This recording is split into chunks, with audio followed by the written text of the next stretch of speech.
ஈராண்டில் சிவஞானம் பெற்றுயர்ந்த மெய்கண்டார் இணைத்தாள் போற்றி, நாராண்ட வல்லடியார்க்கு அருள் புரிந்த அருணந்தினற்றாள் போற்றி, நீராண்ட கடந்தை நகர் மறைஞான சம்பந்தர் நிழல்தாள் போற்றி, சீராண்ட தில்லை நகர் உமாபதியார் சம்பது மத்திருத்தாள் போற்றி.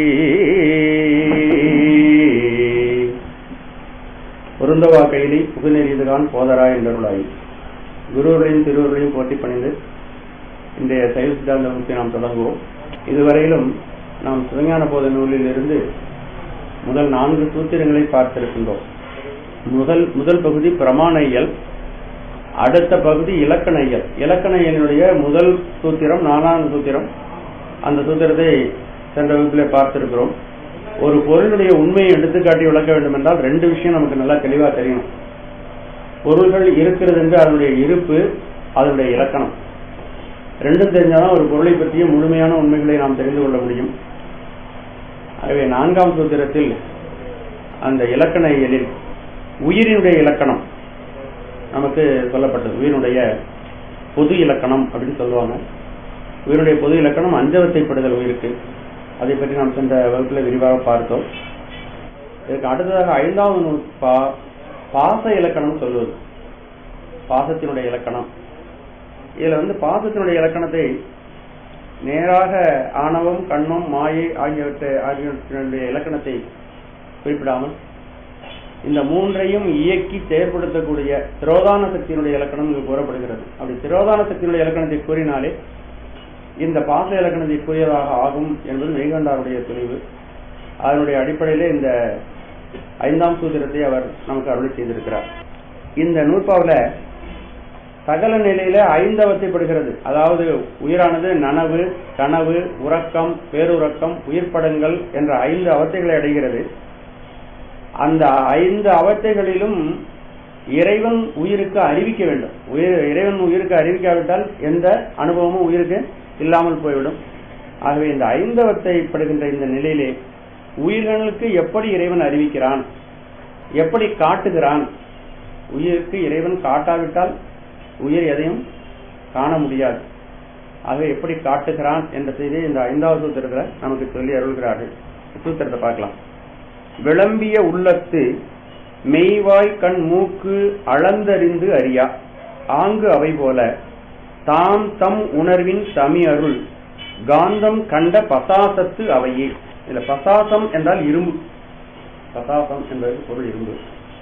இதுக்கு கருத்துரையாக மெய்கண்டார் ஒரு செய்தியை சொல்லியிருக்கிறார். 80 சூத்திரம் என் முதலிற்றோ எனின். இந்த சூத்திரம் என்ன சொல்லுகிறது என்று கேட்டால், இந்த ஆன்மாக்களிடத்து தமது முதல் உபகாரம் உணர்த்துதல் முதலிற்று. இறைவன் காட்டும் உபகாரம், காணும் உபகாரம் என்று 2 உபகாரங்களை செய்கிறான். அதுல 2ல முதலிலே இருக்கக்கூடியது காட்டும் உபகாரம். அந்த காணும் உபகாரத்தை 11வது சூத்திரத்திலே மெய்கண்டார் விளக்க இருக்கிறார். முதலிலே காட்டுகின்ற உபகாரம், அந்த காட்டுகின்ற உபகாரத்தை இந்த பாடலின் மூலமாக நமக்கு மெய்கண்டார் சொல்லுகிறார். எப்படி காட்டுகிறார் அப்படின்னா, எல்லா இடத்திலும் இறைவன் காட்டாவிட்டால் உயிர்களால் எதையும் அறிந்து கொள்ள முடியாது. ஆகவே சகல நிலையில் இருக்கின்ற பொழுதும் உயிருக்கு அவர் காட்டுகிறார். முக்தி நிலையிலும் அவர் காட்டுகிறார். எல்லா இடத்திலையும் அவர் தான் காட்டுகிறார். இல்ல சகல நிலையில் எப்படி காட்டுகிறார் என்ற செய்தி இந்த பாடலில் நமக்கு மெய்கண்டார் சொல்லி அருள்கிறார்கள். இந்த பாடலுக்குரிய பதவுரை விளம்பிய உள்ளத்து. விளம்பியன்னா முன்னே சொல்லிய அப்படின்னு பொருள். எங்க சொல்லிய உயிர்களை பற்றி விளம்பிய உள்ளம். உள்ளம் என்பது இங்க உயிரை குறிக்கிறது. உள்ளம்னா நீங்க நம்ம மனம் ஒரு அர்த்தம் நம்ம இருக்கு இல்லையா, அதை எடுத்துக்கொள்ளக்கூடாது. இந்த இடத்துல உள்ளம் என்பது உயிரை குறிக்கிறது. விளம்பிய உள்ளத்துன்னா 3ஆம் சூத்திரத்திலும் 4ஆம் சூத்திரத்திலும் உயிரை பற்றி சொல்லி இருக்கிறார் அல்லவா, அந்த உயிரை பற்றிய அப்படின்னு என்று பொருள் இருக்கு. விளம்பிய உள்ளத்து முந்தைய 2 நூற்பாக்களில் எடுத்து சொல்லப்பட்ட ஆன்மாக்களுக்கு சென்ற நூற்பாகளையும் அதுக்கு முதல்ல இருக்கிற நூற்பாகளையும் உயிரை பற்றிய சில செய்திகள் சொன்னார். அதை நம்ம சுருக்கமாக தெரிந்து கொள்ள வேண்டும். உயிர் என்பது என்ன என்று நாம் ஆராய்ந்து வருகிறோம். உயிரினுடைய இருப்பையும், உயிர் இருக்கிறது என்பதையும் அதனுடைய இலக்கணத்தையும் 2 பாடல்கள்ல 3-4 சூத்திரங்கள்ல சொல்லி இருக்கிறார்கள். உயிர் என்பது என்ன என்பதை பல கருத்து வேறுபாடுகள் இருக்கின்றன. உயிரினுடைய குணம் அறிவு. அறிவு எங்கு செயல்படுகிறதோ, அறிவு இருக்கிற இடத்துல விருப்பம் இருக்கும், விருப்பம் இருக்கின்ற இடத்துல செயல்பாடு இருக்கும். நம்ம முதல்ல ஒரு உதாரணம் சொல்லி இருக்கின்றோம். ஒரு தண்டவாளம் இருந்துச்சுன்னா தண்டவாளத்திலே இருக்கக்கூடிய ஒரு குருவி உட்கார்ந்துருக்கிறது என்று வைத்துக் கொள்வோம். எதிரே வேகமாக என்ஜின் வேகமாக வந்ததுன்னா, ரயில் புகை வண்டி வேகமாக வந்தது என்றால் அதை பார்த்த உடனே ஏதோ ஒன்று நம் மீது மோத வருகிறது என்ற அறிவு அதுக்கு ஏற்படுகிறது.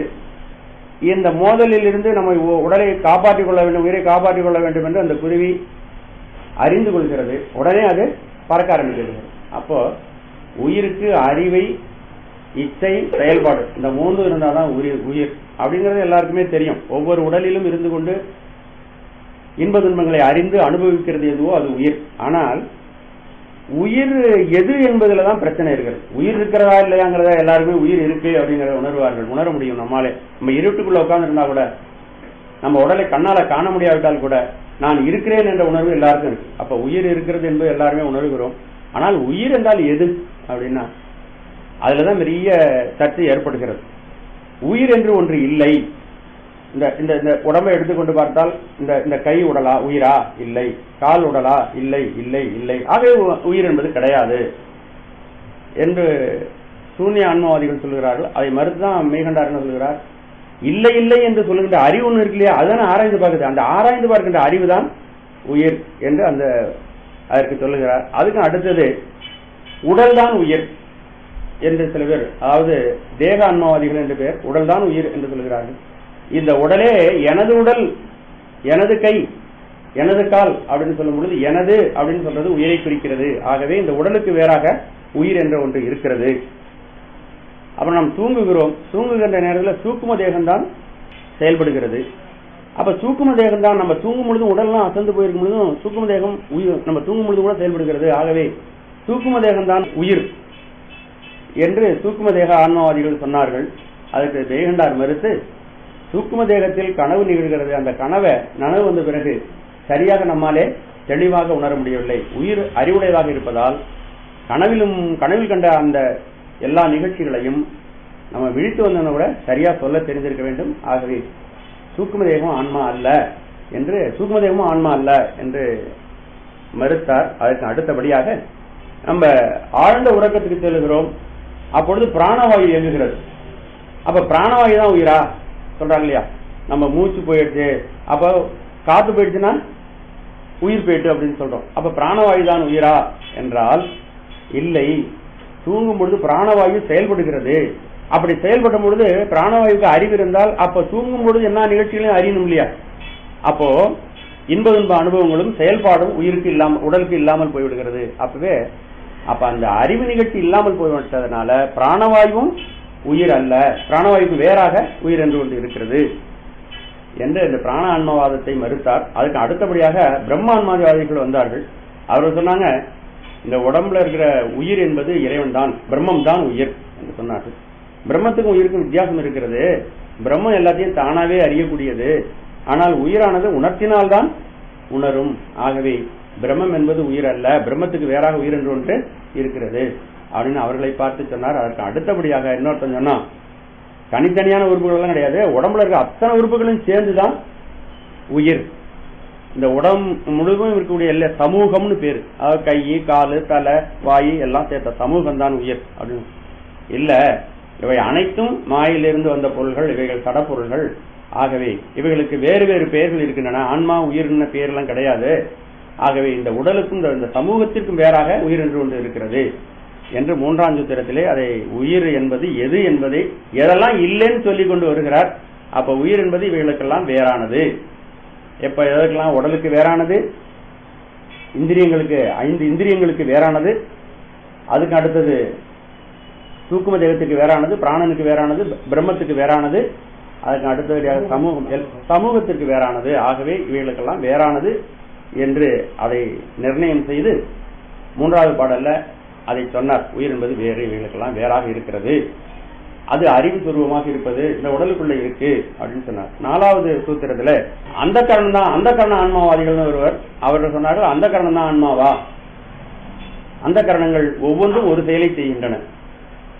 மனம் சந்தேகப்படுகிறது, புத்தி நிச்சயிக்கிறது, ஆங்காரம் மனதில் வந்த நிகழ்ச்சிகளுக்கு ஏற்ப செயல்படுகிறது, சித்தம் எல்லாவற்றையும் பதிவுகளாக மனதில் வச்சு ஒன்னொன்னும் ஒரு தொழிலை செய்யும். ஆனா இந்த 4 செய்கின்ற செயலையும் ஒருமித்து அறியக்கூடியது அப்படின்னா உயிர். ஆகவே இந்த அந்த கரணங்களுக்கும் வேறாக உயிர் என்று ஒன்று இருக்கிறது என்று உயிர் என்ற உயிர் உண்மையை நிலைநாட்டிவிட்டு அதனுடைய இலக்கணத்தை மேலும் சொல்லுகின்றார். இந்த ஆன்மாவானது ஆணவமல பற்றுக்கு உட்பட்ட காரணத்தினால், ஆணவமல மறைப்புக்கு உட்பட்ட காரணத்தினாலே சகல நிலையில் உயிர்கள் 5 அவத்தைப்படுகின்றன. அவைகள் நனவு, கனவு, உறக்கம், பேருறக்கம், உயிர்ப்படங்கள் என்று 5 அவத்தைகளை அடைகின்றன என்று உயிர்களுடைய அந்த பொதுத்தன்மையை சொன்னார். பொது நிலையில உயிர்கள் இந்த சகல நிலையில அனுபவிக்கக்கூடிய 5 விதமான அனுபவங்களையும் எடுத்து சொல்லி, இது அரசனை போல வீட்டிலிருந்து இந்திரியங்களை ஏவி இதுபோல தனக்கு வரக்கூடிய அனுபவங்களை உணர்கிறது. ஆகவே இவர்களுக்கெல்லாம் அப்பாற்பட்டு உயிர் என்று ஒன்று இருக்கிறது அப்படின்னு சொன்னார் இல்லையா? அந்த விளம்பிய உள்ளத்து. ஆகவே மேலே 2 பாடல்களில் சொன்ன அந்த உயிரானது ஆன்மாவினால் மெய்வாய் கண் மூக்கு செவி, அதுக்கு அடுத்தது விளம்பிய உள்ளத்து மெய்வாய் கண் மூக்கு செவி சூத்திரங்களிலே சொல்லப்பட்ட ஆன்மாவினால் செலுத்தப்படுகிறது. என்னென்ன எது செலுத்தப்படுகிறது?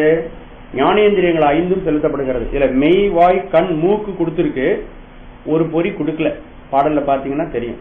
அப்படி பாடல்ல ஒண்ணு விட்டு போயிருந்ததுன்னா இனம் பற்றி அதையும் சேர்த்துக் கொள்ள வேண்டும் என்பது இலக்கண விதி.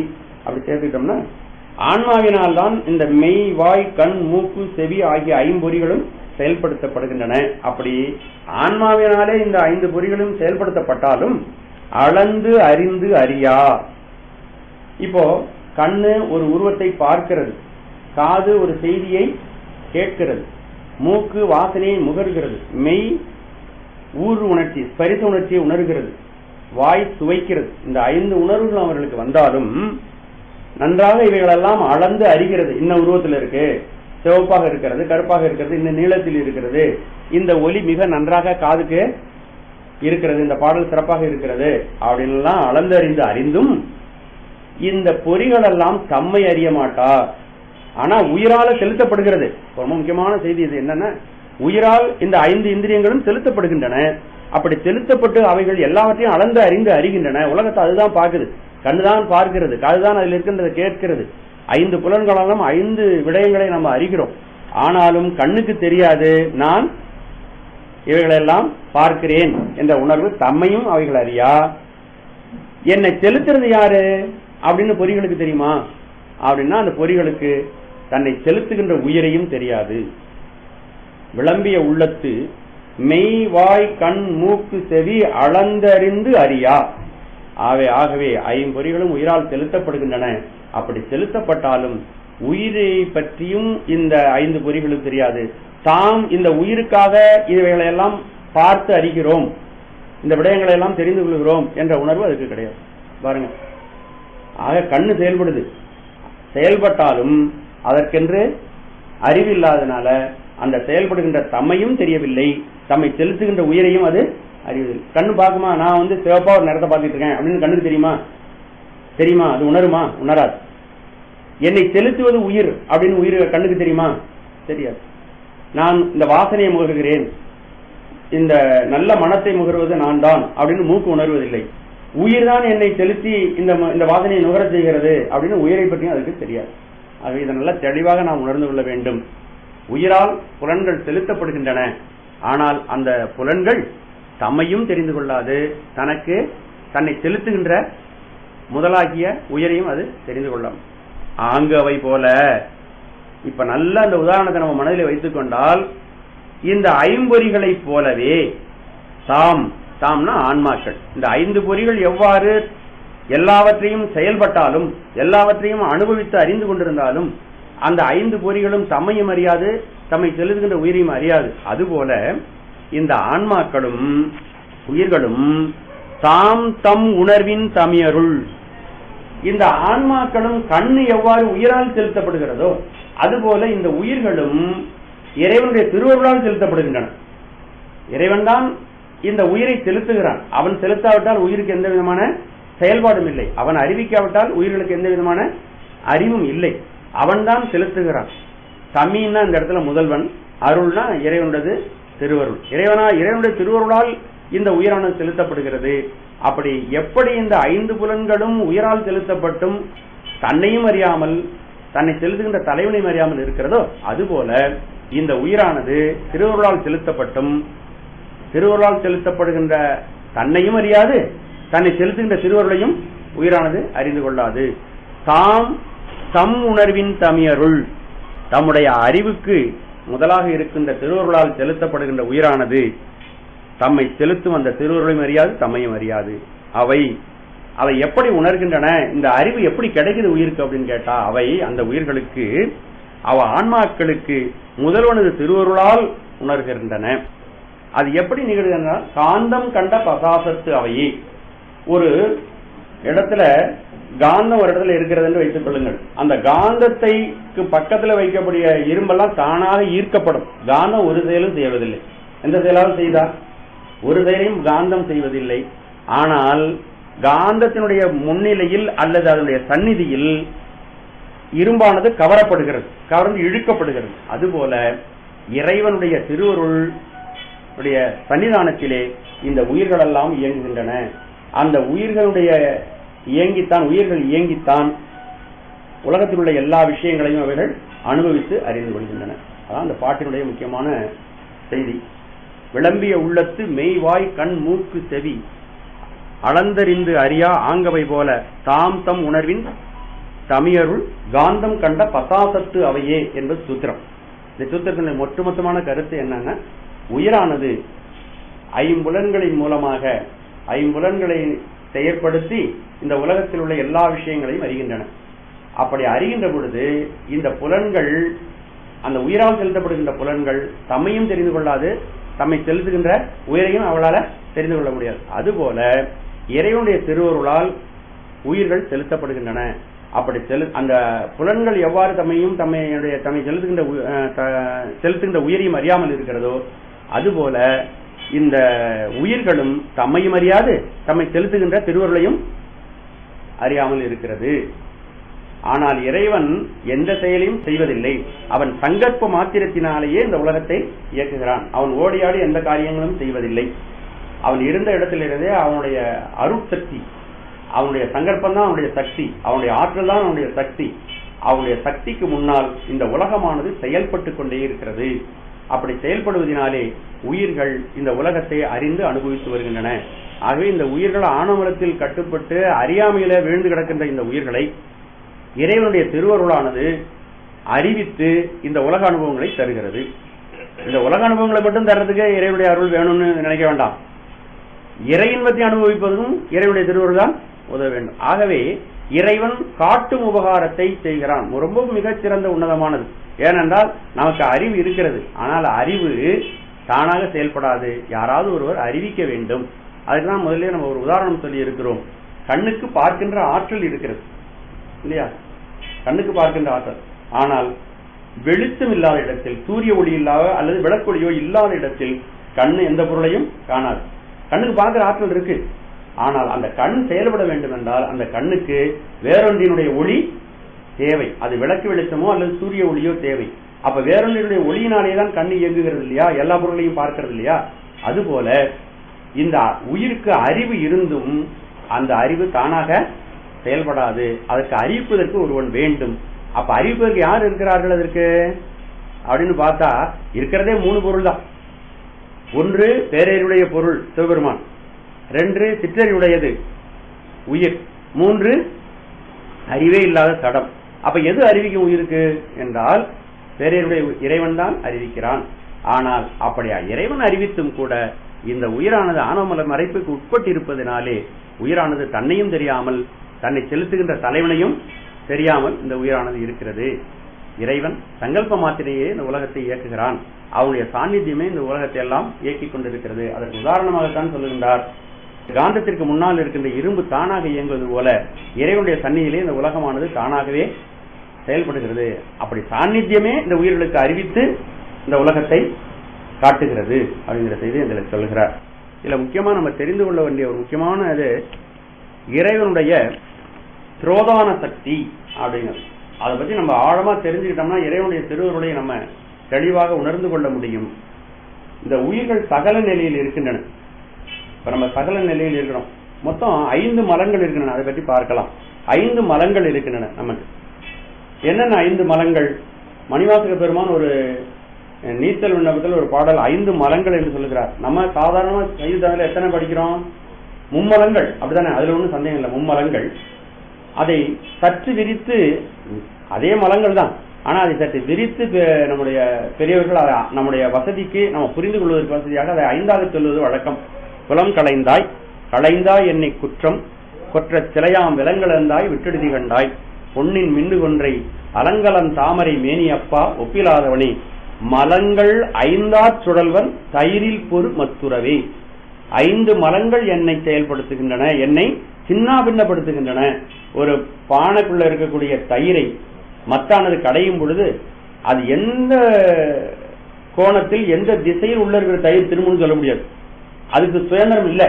ஏன்னா இந்த மத்து எந்த சுடலுங்கிறதோ அதுக்கு தகுந்தது போல உள்ள இருக்கின்ற அந்த தயிரானது பல திசைகளிலும் அலைக்கழிக்கப்படுகிறது இல்லையா? அப்படி 5 மலங்களால் நான் அலைக்கழிக்கப்படுகிறேன் அப்படின்னு சொல்றார். மலங்கள் 5ஆற் சுழல்வன் தயிரில் பொறு மத்துறவே. தயிரில் பொருந்திய மத்து எவ்வாறு சுழல்கிறதோ அவ்வாறு நான் இந்த 5 மலங்களாலும் சுழற்சி அடையப்பட்டு பல்வேறு திசைகளில் அலைக்கழிக்கப்பட்டுக் கொண்டிருக்கிறேன் அப்படின்னு சொல்றார். அப்போ மலங்கள் 5ஆக வகுத்து நம்முடைய பெரியவர்களால் சொல்லப்படுகிறது. ஒரு மலம் ஆணவம், அது நல்லா தெரியும் நமக்கு. ஆணவம், கண்மம், மாயை. அடுத்த மலம் என்ன? துரோதானம். இன்னொன்னு மாயேயம் என்று சொல்றார். 5 மலம். இதை நல்லா தெளிவா நம்ம உணர்ந்து கொள்ள வேண்டும். ஏனென்றால் இதுல மலத்தினுடைய இலக்கணம் இந்த சூத்திரத்தில் நம்ம தெரிந்து கொள்ள வேண்டியது 5 மலங்கள் தான். மலத்தினுடைய இலக்கணம் நம்ம தெரிஞ்சுக்கிறோம். இப்ப 5 மலங்களும் என்னென்ன காரியங்களை செய்யும் அதெல்லாம் நம்ம நிறைய பேசியிருக்கிறோம். அதனால ஆணவ மலத்தினுடைய இலக்கணம் நமக்கு நல்லா தெரியும், முதலே நம்ம பேசியிருக்கோம். இப்போ 5 மலங்களும் நம்மை சுழற்சி அடைய செய்கின்றன. இப்போ திரோதான சக்தி இந்த மலங்களை செயற்படுத்துகிறது. திரோதான சக்தி அது இறைவனுடைய அருளாற்றல். இந்த மலங்கள் தானா இயங்காது. ஏன் மலம் தானாக இயங்காது?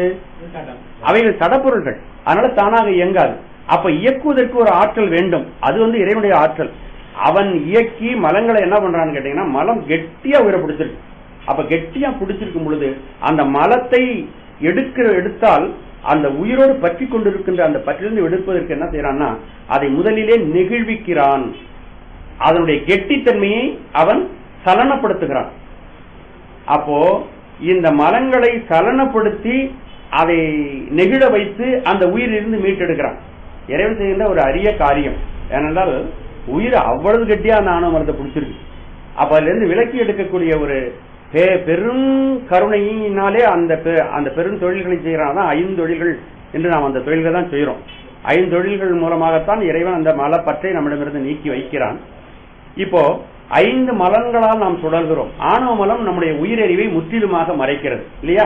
அதனுடைய சிறப்பு இலக்கணம் முற்றிலுமாக மறைத்தல். அந்த மலத்தை போக்குவதற்காகத்தான் இறைவன் கண்மமலம் என்ன செய்யறா, உயிருக்கு இன்ப துன்ப உணர்வினை தந்து அந்த இன்ப துன்ப உணர்விலே நம்ம ஆட வைத்து விடுகிறது. அது மலமாக நமக்கு வருகிறது. அதுக்கடுத்து மாயாமலம். இந்த மாயாமலம் தன்னு கரண புவன போகங்களாக நமக்கு அமைந்து இந்த மாயையிலேயே மயக்கமடையும்படியாக நம்மை செய்கிறது. அப்ப 3 மலங்களும் நம்ம இந்த உலக வாழ்க்கையிலே ஆழ்த்தக்கூடியவர்களாக இருக்கின்றன. இந்த 3 மலங்களும் ஆழ்த்தக்கூடியவர்களாக இருந்தாலும் ஆணவ மலத்துக்கும் இந்த 2 மலத்துக்கும் வித்தியாசம் இருக்கிறது. ஏனென்று கேட்டால் ஆணவ மலமாகிய பற்று நமக்கு ஆணவ மலத்தோடு நாம் ஐக்கியப்பட்டிருக்கின்ற அந்த நிலையில தான் அதை போக்குவதற்காகத்தான் கடவுள் நமக்கு இந்த மாயாமலத்தையும் கண்மமலத்தையும் சேர்த்தான். இருள் இருக்கும் பொழுதே வெளிச்சம் வந்தால் எப்படி இருக்கும்னு நினைச்சு பாருங்க. இருள் இருக்கும் பொழுதே வெளிச்சம் வந்தா அந்த நிலையில என்ன நடக்கும்னு கேட்டீங்கன்னா, நல்ல வெளிச்சமா இருந்தா பொருள்களை நாம் தெளிவாக அறிந்து கொள்ளலாம்.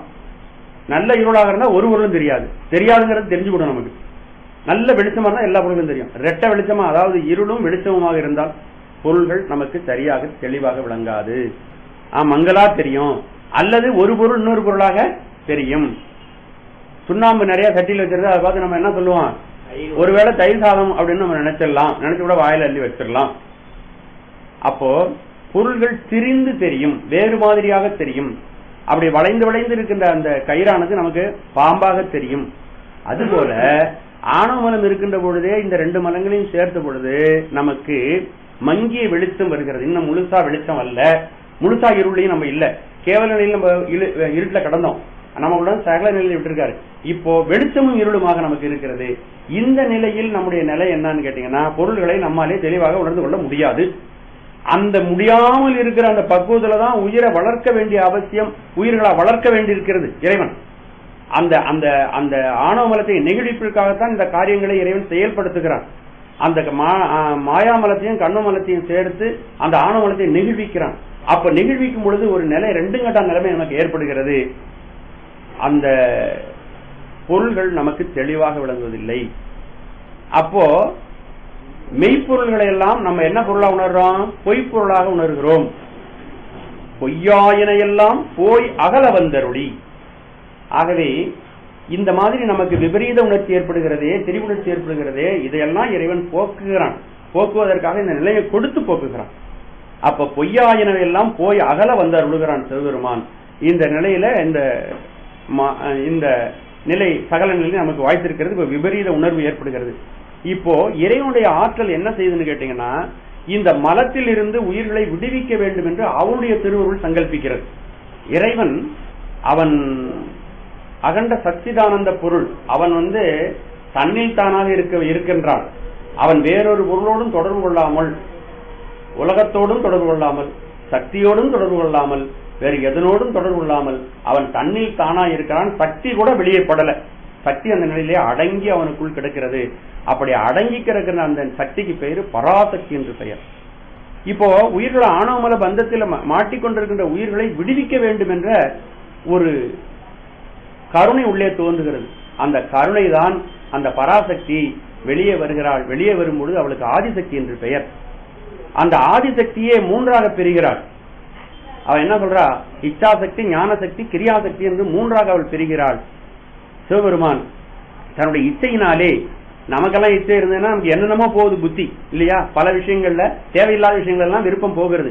ஆனால் இறைவனுடைய விருப்பம் இச்சாசக்தி என்ன செய்கிறது என்றால், இந்த உயிர்களுக்கு நாம் நன்மை செய்ய வேண்டும் என்று அந்த இச்சாசக்தி கருதுகிறது. அப்போ ஒன்னும் செயல்பாடு இல்லை, அவன் சங்கல்பத்திலே இருக்கிறதெல்லாம். உயிர்களுக்கு கருணை செய்ய வேண்டும், முதல்ல துன்பத்தில் மாட்டிட்டு இருக்கின்ற உயிர், இந்த உயிர்களுக்கு கருணை செய்ய வேண்டும் என்று அவனுடைய இச்சாசக்தியினால் கருதுகிறான். உடனே அவனுடைய அறிவு என்ன, அறிவு சக்தி, அதாவது ஞான சக்தி என்ன சொல்கிறதுனா, எப்படியெல்லாம் நன்மை செய்யலாம் என்று தீர்மானிக்கிறான். அவனுடைய அறிவினாலே அதை அவன் நினைக்கிறான். அப்படி நினைச்ச உடனே அவனுடைய கிரியாசக்தியினால் எவ்வாறெல்லாம் செய்யலாம் என்று அவன் சங்கல்பிக்கிறான். ஆகவே ஒரே திரோதான சக்தி, இச்சாசக்தி, ஞானசக்தி, கிரியாசக்தியாக வெளிப்பட்டு அவைகள் உயிர்களுக்கு ஐந்தொழில் ஆற்ற வேண்டும் என்று இறைவன் அப்பொழுதுதான் கருதுகிறான். அப்போ திரோதான சக்தி தான் 5 சக்திகளாக இருக்கின்றன. இறைவனுக்குள்ளே ஒடுங்கி இருக்கின்ற, இறைவனிலிருந்து வெளிப்படாமல் தன்னில் தானாக இருக்கும் பொழுது அவனிடம் இருக்கின்ற சக்தி, வெளிப்படாத சக்திக்கு பராசக்தி என்று பெயர். அந்த பராசக்தி வெளியே உயிர்களுக்கு நன்மை செய்ய என்று நினைக்கின்ற பொழுது அது ஆதிசக்தி. அந்த ஆதிசக்தி, இச்சாசக்தி, ஞானசக்தி, கிரியாசக்தி என்று 3ஆக அது பிரிந்து வேலை செய்கிறது. இந்த வேலை செய்யறதுனால இதுக்கு தனித்தனி பேரே தவிர இந்த 5 சக்திகளும் இறைவனுடைய ஒரே சக்தி தான். அப்ப இறைவன் வேறு சக்தி வேறா அப்படின்னா, இறைவன் வேறு சக்தி வேறும் கிடையாது. இறைவனுடைய ஆற்றல், இறைவனுடைய அறிவு, அதுதான் சக்தி. ஆகவே இறைவன் தான், இறைவனுடைய ஆற்றல் தான், இறைவனுடைய சக்தி தான் பஞ்ச சக்திகளாக செயல்படுகின்றன. அப்போ திரோதான சக்தி என்ன செய்யுதுன்னு கேட்டீங்கன்னா, உயிர்களை மலத்தில் இருந்து நாம் மீட்டெடுக்க வேண்டும் என்று அது கருணையோடு நினைக்கிறது. அப்படி நினைக்கும் பொழுது அப்போ எப்படி இந்த உயிர்களை வழியின்றி செலுத்தி கொண்டு போக வேண்டும் என்னும் பொழுது, இந்த உயிர்களை இறைவனுடைய அருளாற்றல், இந்த திரோதான சக்தி மறைப்பாற்றல் வினையின் வழியே கொண்டு செலுத்துகிறது. என்ன நம்ம வினை செஞ்சிருக்கிறோமோ அதன் வழியாகவே நமக்கு அனுபவத்தை தருதல் அப்படிங்கிறது தான் இறைவன் நம்ம வழி நடத்த அழைத்து எடுத்துக்கொண்ட விதி. அவன் வேற விதியெல்லாம் வகுக்கல. நம்ம என்ன வினையை செஞ்சிருக்கோமோ அதையே ஊட்டி இந்த உயிர்களை பக்குவப்படுத்த வேண்டும் அப்படிங்கிறது.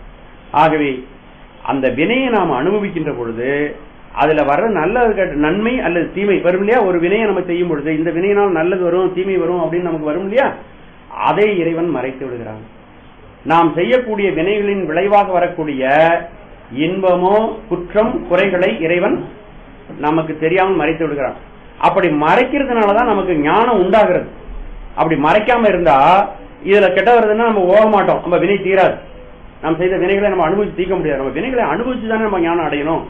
ஆகவே இறைவன் என்ன செய்யறான்னா, நம்முடைய எதிர்காலத்துல வினையின் விளைவாக நமக்கு என்ன வரப்போகிறது என்ற அந்த வினையுடைய விளைவு இருக்கு இல்லையா, அதுல வரக்கூடிய குற்றத்தையும் குணத்தையும் அவன் மறைத்து வைக்கிறான். ஏன் அப்படி செய்யறான்னா, உயிர்கள் எந்த செயலை செய்தும் செயலினால் செயல் செய்து அனுபவப்படுத்தி தான் ஞானத்தை அடைய வேண்டும். இல்லைன்னா ஞானம் நமக்கு உறுதிப்படாது. இப்ப உதாரணமா சொல்றேன் பாருங்களேன். இப்போ நமக்கு யாராவது இப்ப திருவள்ளுவர் நிறைய அறவுரைகளை சொல்லி இருக்கிறார். யாராவது நம்ம கேட்டு நடக்கிறோமா? திருவள்ளுவர் பெரிய தெய்வ புலவர், அவர் சொன்னதை நம்ம கேட்கணும், மறந்தும் தீயவை செய்யாதேன்னு சொல்லியிருக்கிறார். நம்ம செய்ய அப்படி இருக்கிறோமா? இல்ல. அவர் பல அறநெறிகளை நமக்கு சொல்லுகிறார். பொறாமைப்படக்கூடாது, உண்மையே பேச வேண்டும், நேர்மையாக இருக்கணும், பிறருக்கு எந்த வகையிலும் தீய செய்யக்கூடாது, இறை வழிபாடை நாம் செய்து கொண்டு வர வேண்டும், வானத்தை போற்ற வேண்டும், மழை நீரை நம்ம கடவுளை போல நினைக்கணும் அப்படின்னு அந்த அதிகாரத்துக்கு பக்கத்திலே வச்சிருக்கிறார். நம்ம எதையாவது செய்யறோமா? அப்ப நம்ம எப்படி நம்ம அப்படி இறைவன் மென்மையாகத்தான் முதலிலே வினையை நம் மீது செலுத்துகிறான், நமக்கு அறிவுரை வழங்குகிறான், மென்மையா சொல்றான், அருளாளர்கள் மூலமாக நமக்கு சொல்லுகிறான். நம்ம கேட்கலங்கும் பொழுது நமக்கு எப்படி ஞானத்தை உண்டு பண்ணுவது அப்படின்னீங்கன்னா, நமக்கு ஏதாவது ஒரு அனுபவம் வந்தால் ஒழிய நம்மாலே ஞானத்தை சிறப்படாது, ஞானத்தை உறுதிப்படாது. இப்ப பூனை இருக்கிறது, நல்ல காய்ச்சின பாலை போய் ஒரு நாளைக்கு நக்கிடுச்சுன்னா, பக்கத்துல அடுப்புக்கு பக்கத்துல பால் இருக்கு, பூனை வருகிறது, போய் அதை நக்குது, உடனே ரொம்ப சுடுது, நாக்கு வெந்து போயிடுது. மறுநாள் ஆறுன பால் அங்க இருந்தாலும் போய் பூனை தொடாது இல்லையா? அதுபோல இந்த உயிர்கள் அறவுரையின் மூலமாக தெரிந்ததில்லை. அறவுரை மூலமா தெரிந்தனா பல பிறவிகளை நாம் கடந்து போயிடுவோம். இன்னைக்கே நம்ம சைவ சித்தாந்தத்தில் உள்ள கருத்துக்களை எல்லாம் கேட்டு இதன்படி நடக்க ஆரம்பிச்சிடோம்னா நமக்கு தண்டனை எல்லாம் கிடைக்காது. தண்டனை கொடுக்கணுங்கிறது கடவுளுடைய நோக்கம் அல்ல. நமக்கு ஞானத்தை வழங்க வேண்டும் என்பதுதான் இறைவனுடைய பெரும் கருணை. ஆகவே அவன் அறவாளர்கள் மூலமாக சொல்லுகிறான், பக்கத்தில் இருக்கிற மூலமாக கூட சொல்லுகிறான், சூழ்நிலையின் மூலமாக சொல்லுகிறான். ஆனால் நம்முடைய அறிவு அதையெல்லாம் கேட்டு திருந்துவதே இல்லை. அப்போ நமக்கு அனுபவப்படிதான் உண்மையை விளக்கணும், உண்மையை நமக்கு அறிவிக்கிறான், ஞானத்தை அறிவிக்கணும். அப்போ எதையாவது பலமான ஒரு அனுபவத்தை தரும் பொழுது சில பேர் உணர்ந்து கொள்கிறார்கள். சில பேர் பக்கத்து ஆள் தப்பு செய்யும் பொழுது அவனுக்கு ஒரு தண்டனை வரதை பார்த்து தெரிஞ்சுக்குவான். ஒரு ஆள் ஓயாம வெத்தலைப்பாக்கு போட்டு இருந்தார், இந்த கண்ணத்துல அடக்கி வச்சிருந்தார். அவருக்கு 60 வயசு ஆச்சு, இந்த இடத்துல புற்றுநோய் வந்து விட்டது. அப்போ ஒரு இளைஞனாக 24 வயசு இருக்கிறவன் 20 வயசு இருக்கிறவன் அவனை பார்த்து திருந்தணும் இல்லையா? கடவுள் தான் அறிவிக்கிறார், ஞானத்தை கொடுத்துக்கிறார். அப்ப அவன் அந்த வெத்தலைப்பாக்கு போடக்கூடாது, அடக்கி வச்சுக்க கூடாது, புயல் போடக்கூடாதுங்கிற உணர்வே அவனுக்கு வந்துச்சுன்னா அவன் தப்புனான், ஞானம் வந்துடுச்சு, கடவுள் தண்டனை கொடுக்க போறது கிடையாது. ஆனால் இது வேண்டாம், நம்ம சிகரெட் ஊதலான்னு சில பேர் செய்யறான். அப்போ நுரையீரலுக்குள் புற்றுநோய் வருகிறது, அதுவும் பாக்குறோம். நம்ம நுரையீரல புற்றுநோய் வருது. ஒரு நண்பர் வெத்தலைப்பாக்கு போட்டு புகையில அடக்கி கொண்டே இருந்தார், இந்த இடத்துல அவருக்கு அப்ப இப்படி இறைவன் அறிவிக்கிறான், எல்லாவற்றையும் அறிவித்துக் கொண்டே இருக்கிறான். அவன் உங்களுக்கு தான் இந்த அனுபவம் நீங்க ஞானம் அடையணுங்கிற அவசியம் கிடையாது. அவன் அப்படி கிடைக்கல, அப்படி சொல்லல. உங்களுக்கு ஞானத்தை ஊட்டுவதற்கு அவன் பல வழிகளை கையாளுகிறான். ஆனாலும் அந்த ஞானத்தை நாம் தெரிந்து கொள்ளவில்லை. அப்ப ஞானம் நமக்கு ஸ்திரப்பட வேண்டும் என்றால், அதுல உறுதி ஏற்பட வேண்டும் என்றால், அப்ப அனுபவித்து அந்த உண்மையை நீ தெரிந்து கொள்ள வேண்டும். அதனாலதான் நம்ம அனுபவிக்க வேண்டிய வினைகள் இருக்கு இல்லையா, அதுல வரக்கூடிய குணங்களையும் குற்றங்களையும் எதிராக என்ன வரப்போகுதுங்கிறத மறைத்து வைக்கிறான். மறைத்து வைக்கும் பொழுது அனுபவிக்கும் பொழுது நம்ம இன்பத்தையோ துன்பத்தையோ நிச்சயமாக அனுபவிக்கிறோம். அனுபவத்தின் விளைவாக நமக்கு என்ன வருது? பல பேர் பாத்தீங்கன்னா நிறைய சம்பாதிச்சு எல்லாம் ஆன உடனே எல்லாமே வேண்டாம் அப்படின்னு விட்டுறாங்க இல்லையா, அந்த உவர்ப்பு வருதா இல்லையா? அப்படி பல விதங்களில் ஞானத்தை எப்படி வழங்க வேண்டும் என்று நம்மாலே தீர்மானிக்க முடியாது, நமக்கு அந்த அறிவு பத்தாது. இறைவன் அப்படி தீர்மானித்து அந்த திரோதான சக்தி மூலமாக உயிர்களை பக்குவப்படுத்துகிறார். அதனால இந்த உயிரானது பின்னாடி அந்த திரோதான சக்தி உயிருக்கு பின்னாடி மறைந்திருந்து உயிரை பக்குவப்படுத்தி கொண்டே வருகிறது. அப்போ திரோதான சக்தி என்பது ஒரு கட்டுப்பாட்டுக்குள் நம்ம இருக்க செய்கிறது.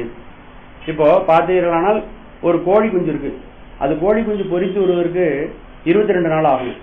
22 நாள் வரையிலும் முட்டைக்குள்ளேயே அந்த கோழி குஞ்சு உள்ள உட்காந்துருக்கும். முத நாளே அது ஆயத்தம் ஆயிடும் பொரிக்கிறதுக்கு. ஏன்னா 22 நாள் ப்ராசஸ், 22 நாள் தொடர்ந்து ஒவ்வொரு நாளும் ஒரு மேன்மை வரும். சில பேர் என்ன பண்ணுவாங்கன்னு பாத்தீங்கன்னா, ஒரு 15 நாள் ஆனவனே அதை உடச்சு பார்ப்பாங்க. அப்பதான் மெதுவா ரெக்கைகள்லாம் அரும்பி இருக்கும், அதுல முடியெல்லாம் வளர ஆரம்பிச்சிருக்கும். அப்போ உடச்சு எடுத்துட்டா அந்த கோழி உருவத்துக்கு வராது, அது உயிரோடு இருக்காது, அது உயிர் போயிடும்.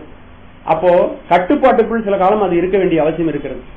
அதுபோல இந்த உயிர், இப்ப நமக்கு நோய் ஏற்படுகிறது, அந்த நோயை தீர்க்க வேண்டும் என்றால் நம்ம ஒரு மருத்துவமனையில போய் கட்டுப்பாட்டுக்குள்ள இருக்கோம். அங்க பத்தியம் கொடுக்கறாங்க, ஊசி போடுறாங்க, மருந்து கொடுக்கறாங்க, அறுவை சிகிச்சை கூட செய்கிறார்கள். நம்ம நினைச்சதெல்லாம் சாப்பிட முடியல, நினைச்சபடியெல்லாம் நடக்க முடியல, நினைச்சபடி போட முடியல, ஓட முடியல, உடையாட முடியல. ஆகவே அந்த கட்டுப்பாட்டில் இருக்கும் பொழுதுதான் நோய் நீக்கம் நமக்கு ஏற்படுகிறது. அதுபோல நமக்கு ஆணவமலம் வந்துருச்சு, அந்த ஆணவமலத்தை போக்க வேண்டும். ஆகவே நம்மை ஒரு கட்டுப்பாட்டுக்குள் இறைவன் வைக்கின்ற அந்த நிலைதான் திரோதான சக்தியை நம் மீது செலுத்துவது. இது மரக்கருணைன்னு சொல்லுவார்கள். அது உண்மையிலே மரக்கருணை இல்ல, அது அறக்கருணை தான். கடவுள் நம்ம செய்த கருணை தான். ஆகவே இறைவன் வினை வழி நம்மை நடத்தி செல்கிறான். வினை வழியாக நமக்கு வரக்கூடிய அனுபவங்களில் இருக்கக்கூடிய குற்றம் குறைகளை எல்லாம் நம்மிடமிருந்து அவன் மறைத்து வைத்து நம்மை தாயாகி இருந்து நம்மை வளர்த்து கொண்டே வருகிறான். மெல்ல மெல்ல வளர்த்து கொண்டு. இந்த உயிர்களுக்கு நல்ல பக்குவம் ஏற்பட்ட பொழுது இப்படியெல்லாம் வளர்த்து வளர்த்து ஞானத்தை ஊட்டி ஊட்டி, எப்படி ஒரு குழந்தைக்கு தாயானவள் உணவை ஊட்டி ஊட்டி உடலை வளர்க்கிறாளோ அதுபோல சிவபெருமான் நம்முடைய உயிரிலே மறைந்திருக்கின்ற ஆணவமலத்தை போக்குவதற்காக மெல்ல மெல்ல அருளை ஊட்டுகிறான். அப்படி ஊட்டுக்கும் பொழுது நம்ம அதுல நம்முடைய வினைக்கு தகுந்தது போல நம்ம சில துன்பங்களையும் இன்பங்களையும் கூட வினைக்கு தகுந்தது போல நம்ம அனுபவித்துக் கொண்டே வருகிறோம்.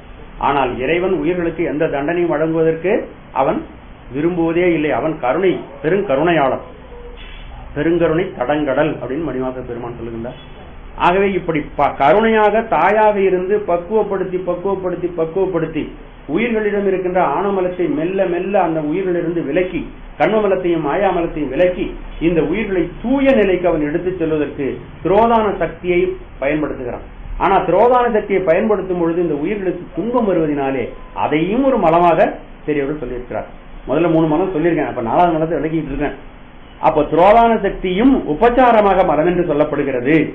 அது ஆணவம் வந்து பற்றிய ஆணவத்தை நெகிழிக்க கண்மமலத்தையும் மாயாமலத்தையும் திரோதான சக்தி தான் செயல்படுத்துகிறது. அப்போ இறைவன் அந்த நிலையில தான் ஐந்தொழில் ஆற்றுகிறான். ஐந்தொழிலை அவன் செய்கிறான். இறைவனுடைய பெருங்கருணை ஐந்தொழில். இந்த உலகத்திலே நம்ம இந்த உயிர்களானது பிறப்பு செலுத்தி இந்த ஆணவமலத்திலிருந்து உயிர்களை நீக்கி இந்த உயிர்கள் ஆணவமலத்தில் விலக வேண்டும் என்பதற்காகத்தான் பிறப்பே நமக்கு உண்டாகிறது. கண்மமலத்தை நம்ம அனுபவிப்பதற்காகத்தான் நிலை நிறுத்தம் நடைபெறுகிறது. இந்த கண்மமலத்தில் இருந்து பக்குவப்பட்ட பிறகு இந்த கண்மமலம் நம்மை விட்டு நீங்க வேண்டும், இந்த பிறப்பினால் ஏற்பட்ட களைப்பு நீங்க வேண்டும் என்பதற்காகத்தான் அவன் ஒடுக்கத்தை நமக்கு செய்கிறான். அவன் உயிரை பக்குவப்படுத்துவதற்காகத்தான் மறைத்தலையும் நமக்கு செய்கிறான். அந்த மறைத்தல் காரியம் அனைத்தும் இந்த உயிர்களை பக்குவப்படுத்தி தாயாக இருந்து சிவபெருமான் நம்மை முழுமையாக அந்த ஆணவமலத்தில் நீக்கி முழு ஞானத்தை தந்த பிறகு அந்த வினாடியே இந்த திரோதான சக்தியானது அருள் சக்தியாக மாறி அருட்தொழிலை நம் மீது நிகழ்த்துகிறார். ஆகவே திரோதானம் என்பது மலமாக சொல்லப்பட்டாலும் அது உண்மையிலேயே மலம் அல்ல. ஆக இப்ப 4 மலம் சொல்லியிருக்கேன். என்னன்னா ஆணவம், கண்மம், மாயை, திரோதானம். அதுக்கு அடுத்தது மாயேயம் என்று ஒரு மலத்தை சொல்வார்கள். மாயேயம் என்பது வேற ஒன்றும் கிடையாது, மாயை காரணம். எப்படி ஒரு குலாலனுக்கு மண்ணு காரணம், அதிலிருந்து வருகிற சட்டிப்பானைகள் எல்லாம் காரியம், அதுபோல மாயை என்பது காரணம். மாயையிலிருந்து தோன்றி வந்திருக்கின்ற பொருள்கள் இருக்கு இல்லையா, 36 தத்துவங்கள் இந்த உலகம்லாம் இருக்கு இல்லையா, கண்ணு கரண போன போகங்கள் இருக்கு இல்லையா, இதுக்கு மாயேயம்னு பேர். அதனுடைய காரியத்துக்கு தான் மாயேயம்னு பேர். அந்த மாயேயம் நமக்கு உடலாக அமைந்து நமக்கு ஆணவமல சேர்க்கை நமக்கு இருக்கிறதுனால இந்த உடல் வழியாக கண்ணு நல்லதை பாருன்னா பார்க்க மாட்டேங்குது. ஏன் பார்க்க மாட்டேங்குது? ஆணவமலம் தீய வழியிலே இந்த உயிரை செலுத்துகிறது. அப்போ இந்த மாயை நமக்கு விளக்காக அமைந்தும் கூட அது ஞானத்தை தராமல் மயக்கத்தையே தருகிறதுனால அதையும் ஒரு மலமாக சொல்லி இருக்கிறார். அதுவும் உபச்சாரம் தான். உண்மையிலேயே மாயை என்பது அது நமக்கு ஒளி கொடுக்கக்கூடிய ஒரு பொருள், ஒளி பொருள். உன் தலையாயின தவிரவருள் தலைவன்னது சார்பாம் என்று திருஞான சம்பந்த சுவாமிகள் ஒன் தலை என்று சொல்ற ஒளி பொருந்திய தலை அப்படின்னு சொல்றாங்க. ஆகவே இந்த மாயை ஆணவமல சேர்க்கையினாலே அது மயக்கத்தை செய்தனாலே அதையும் ஒரு மலமாக சொல்லுகிறார்கள். ஆக மொத்தம் எத்தனை மலம்? 5 மலங்கள். அதுதான் மணிவாச பெருமான் சொல்லுகின்றார். குலம் களைந்தாய் என்னை குற்றம் கொற்ற சிலையாம் விலங்கலந்தாய் விட்டுடுதி கண்டாய் பொன்னின் மின்னு கொன்றை அலங்கலன் தாமரை மேனியப்பா. அலங்கலன் தாமரை போன்ற மேனியுடையவன், பொன்னை போன்று மின்னுகின்ற கொன்றை அணிந்தவன், செந்தாமரை காடு அணைய மேனி தனிச்சுடரேன்னு ஒரு இடத்துல சொல்றார். செந்தாமரை போலும் சிவந்த திருமேனியுடைய பெருமானே, ஒப்பு இல்லாதவனே, உனக்கு மிப்பார் மிகாரம் ஒருவனே, ஒப்பிலி ஓமன் இல்லின்னு சொல்லுவார் இன்னொரு இடத்துல. அப்படிப்பட்ட பெருமானே 5 மலர்களால் நான் சுழன்று கொண்டிருக்கிறேன். அந்த கயிறிலே பொருந்தி இருக்கின்ற மத்து சுழல்வதை போல 5 மலங்களினாலும் நான் சுழன்று கொண்டிருக்கிறேன். என்னை விட்டுடுதி கண்டாய், என்ன விட்டு விடாதே சொல்லுகின்றார். இந்த சூத்திரத்திலே தமி அருள்னு சொல்றார் பாரு. தாம் தம் உணர்வின் தமியருள். தமின்னா முதல்வன், அருள்னா அவனது அருள். அது சிவபெருமானது அருள் என்ன வேலை செய்றீங்க? நம்முடைய சகல நிலையில திரோதான சக்தியாக, அதாவது மறைப்பாற்றலாக வேலை செய்கிறது. ஆகவே நாம் இறைவனதா திரோதான சக்தியின் வழியாக நாம் செயல்படுகிறோம். அவனுடைய அருளாற்றல் தான் நம்மை செயல்படுத்துகிறது. எப்படி புலன்கள் எல்லாம் உயிரால் செலுத்தப்பட்டும் தம்மையும் தம்மை செலுத்தி நிற்கின்ற உயிரையும் அறியாமல் இருக்கிறதோ, அதுபோல இறைவனுடைய அருட்சக்தி இந்த உயிரை செலுத்தினாலும் செலுத்தி எல்லாவற்றையும் அறிவித்தாலும் இந்த உயிரானது தன்னையும் அறியாது தன்னை செலுத்துகின்ற திருவருளையும் உணராது இருக்கிறது. ஆனாலும் கூட இறைவன் உயிரினுடைய மேன்மை கருதி உயிருக்கு பக்குவம் வர கருதி உயிருக்கு சுத்த நிலையை அருளுதற் பொருட்டு அவன் தன்னுடைய சங்கல்ப மாத்திரையினாலே இந்த உலகத்தை செயற்படுத்தி கொண்டிருக்கிறான். அதற்கு உதாரணமாக என்ன சொல்றாருன்னா, காந்தத்தின் முன்னிருக்கின்ற அந்த இரும்பானது காந்தத்தினுடைய சன்னிதானத்திலேயே செயல்படுகிறது. இப்போ நம்ம ஒரு காந்தத்தை எடுத்துட்டு போய் மண்ணுல இப்படி தேய்த்தோம்னா கொஞ்ச நாளைக்கு பார்த்தீங்கன்னா அங்க இருக்கின்ற இரும்பு தோழெல்லாம் அது வந்து ஒட்டிக்கும். எட்டி இருக்கிற இரும்பெல்லாம் நல்லா ஆற்றல் உள்ள காந்தத்தை வச்சோம்னா எட்டி இருக்கிற இரும்பெல்லாம் தானா வந்து செயல்பட ஆரம்பிச்சோம். காந்தத்தை ஒரு தாளு கண்டியில காந்தத்தை வச்சு அதை நவசரணமான அந்த காந்தம் எந்த பக்கம் போகுதோ அந்த இடத்துல இரும்பு போக்குவரவு செய்யும், சுழலும், செயல்படும். அதுபோல இறைவனுடைய சன்னிதானத்திலே இந்த உயிர்கள் அனைத்தும் அவனுடைய அருளாற்றலின் விளைவாக செயல்படுகின்றன அப்படின்னு இந்த சூத்திரம் சிறப்பாக திரோதான சக்தியினுடைய இலக்கணத்தை நமக்கு சொல்லுகிறது. அதனால இப்ப திரோதான சக்தியை சொன்னதினாலே பாச இலக்கணம் சொன்னதாக ஆயிடுச்சு. என்ன, திரோதான சக்தி தானே அந்த ஆணவம் கண்ணம் மாய எல்லாத்தையும் செயல்படுத்துது.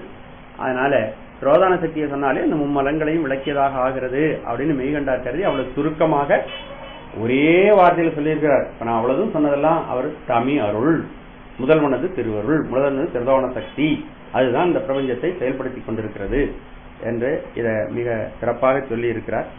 இப்போ இந்த சூத்திரமானது 2 அதிகரணங்களாகவும் 4 எடுத்துக்காட்டு வெண்பாக்கள் இதில் இருக்கின்றன. பார்க்கலாம். 2 அதிகரணங்கள். விளம்பிய உள்ளத்து மெய் வாய் கண் மூக்கு அளந்தறிந்து அறியா. அடுத்தது 2வது அதிகரணம். தாம் தம் உணர்வின் தமியருள் காந்தம் கண்ட பசாசத்து அவையே.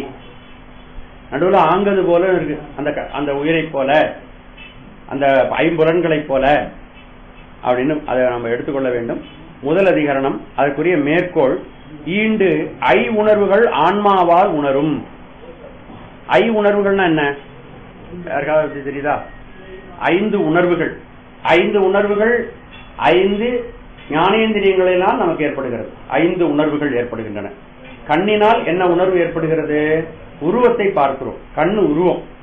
காது ஓசையை கேட்கிறது, சப்தத்தை கேட்கிறது காது.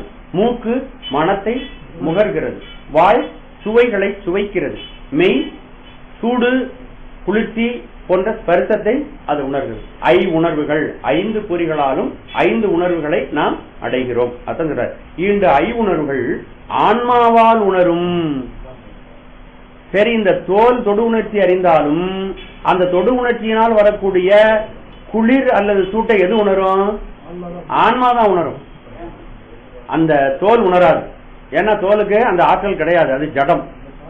ஆகவே இந்த ஐம்புலன்களால் அறியக்கூடிய எல்லா உணர்வுகளையும் அனுபவித்து அறிவது எது? ஆமா, நமக்கு தண்டனை வரணும்னா, வினையின் வழியாக தண்டனை வரணும்னா உடல் மூலமா தண்டனை வருது. உடலுக்கு ஒரு நோய் வருகிறது, பல்வேறு விதமான தண்டனைகள் நமக்கு கிடைக்கின்றன.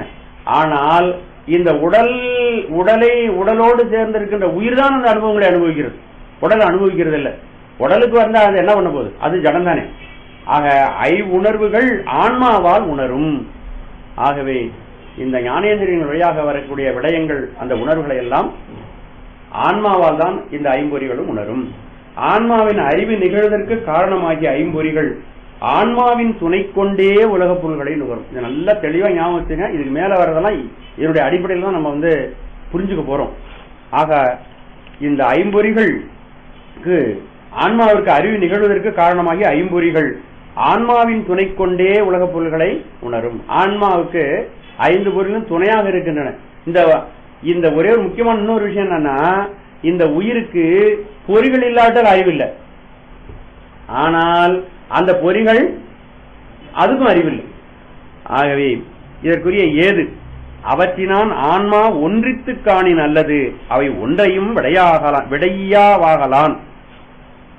அப்படின்னா என்ன பொருள்னு கேட்டீங்கன்னா, மெய்வாய் கண் மூக்கு செவி ஆகிய 5 பொறிகளுடன் ஆன்மா பொருந்தி நின்று அறிந்தால் மட்டுமே பொறிகள் உலக பொருள்களை அறியும், இல்லாவிட்டால் அறியாது. இப்ப பொறிகளோடு எது சேர்ந்திருக்கணும்?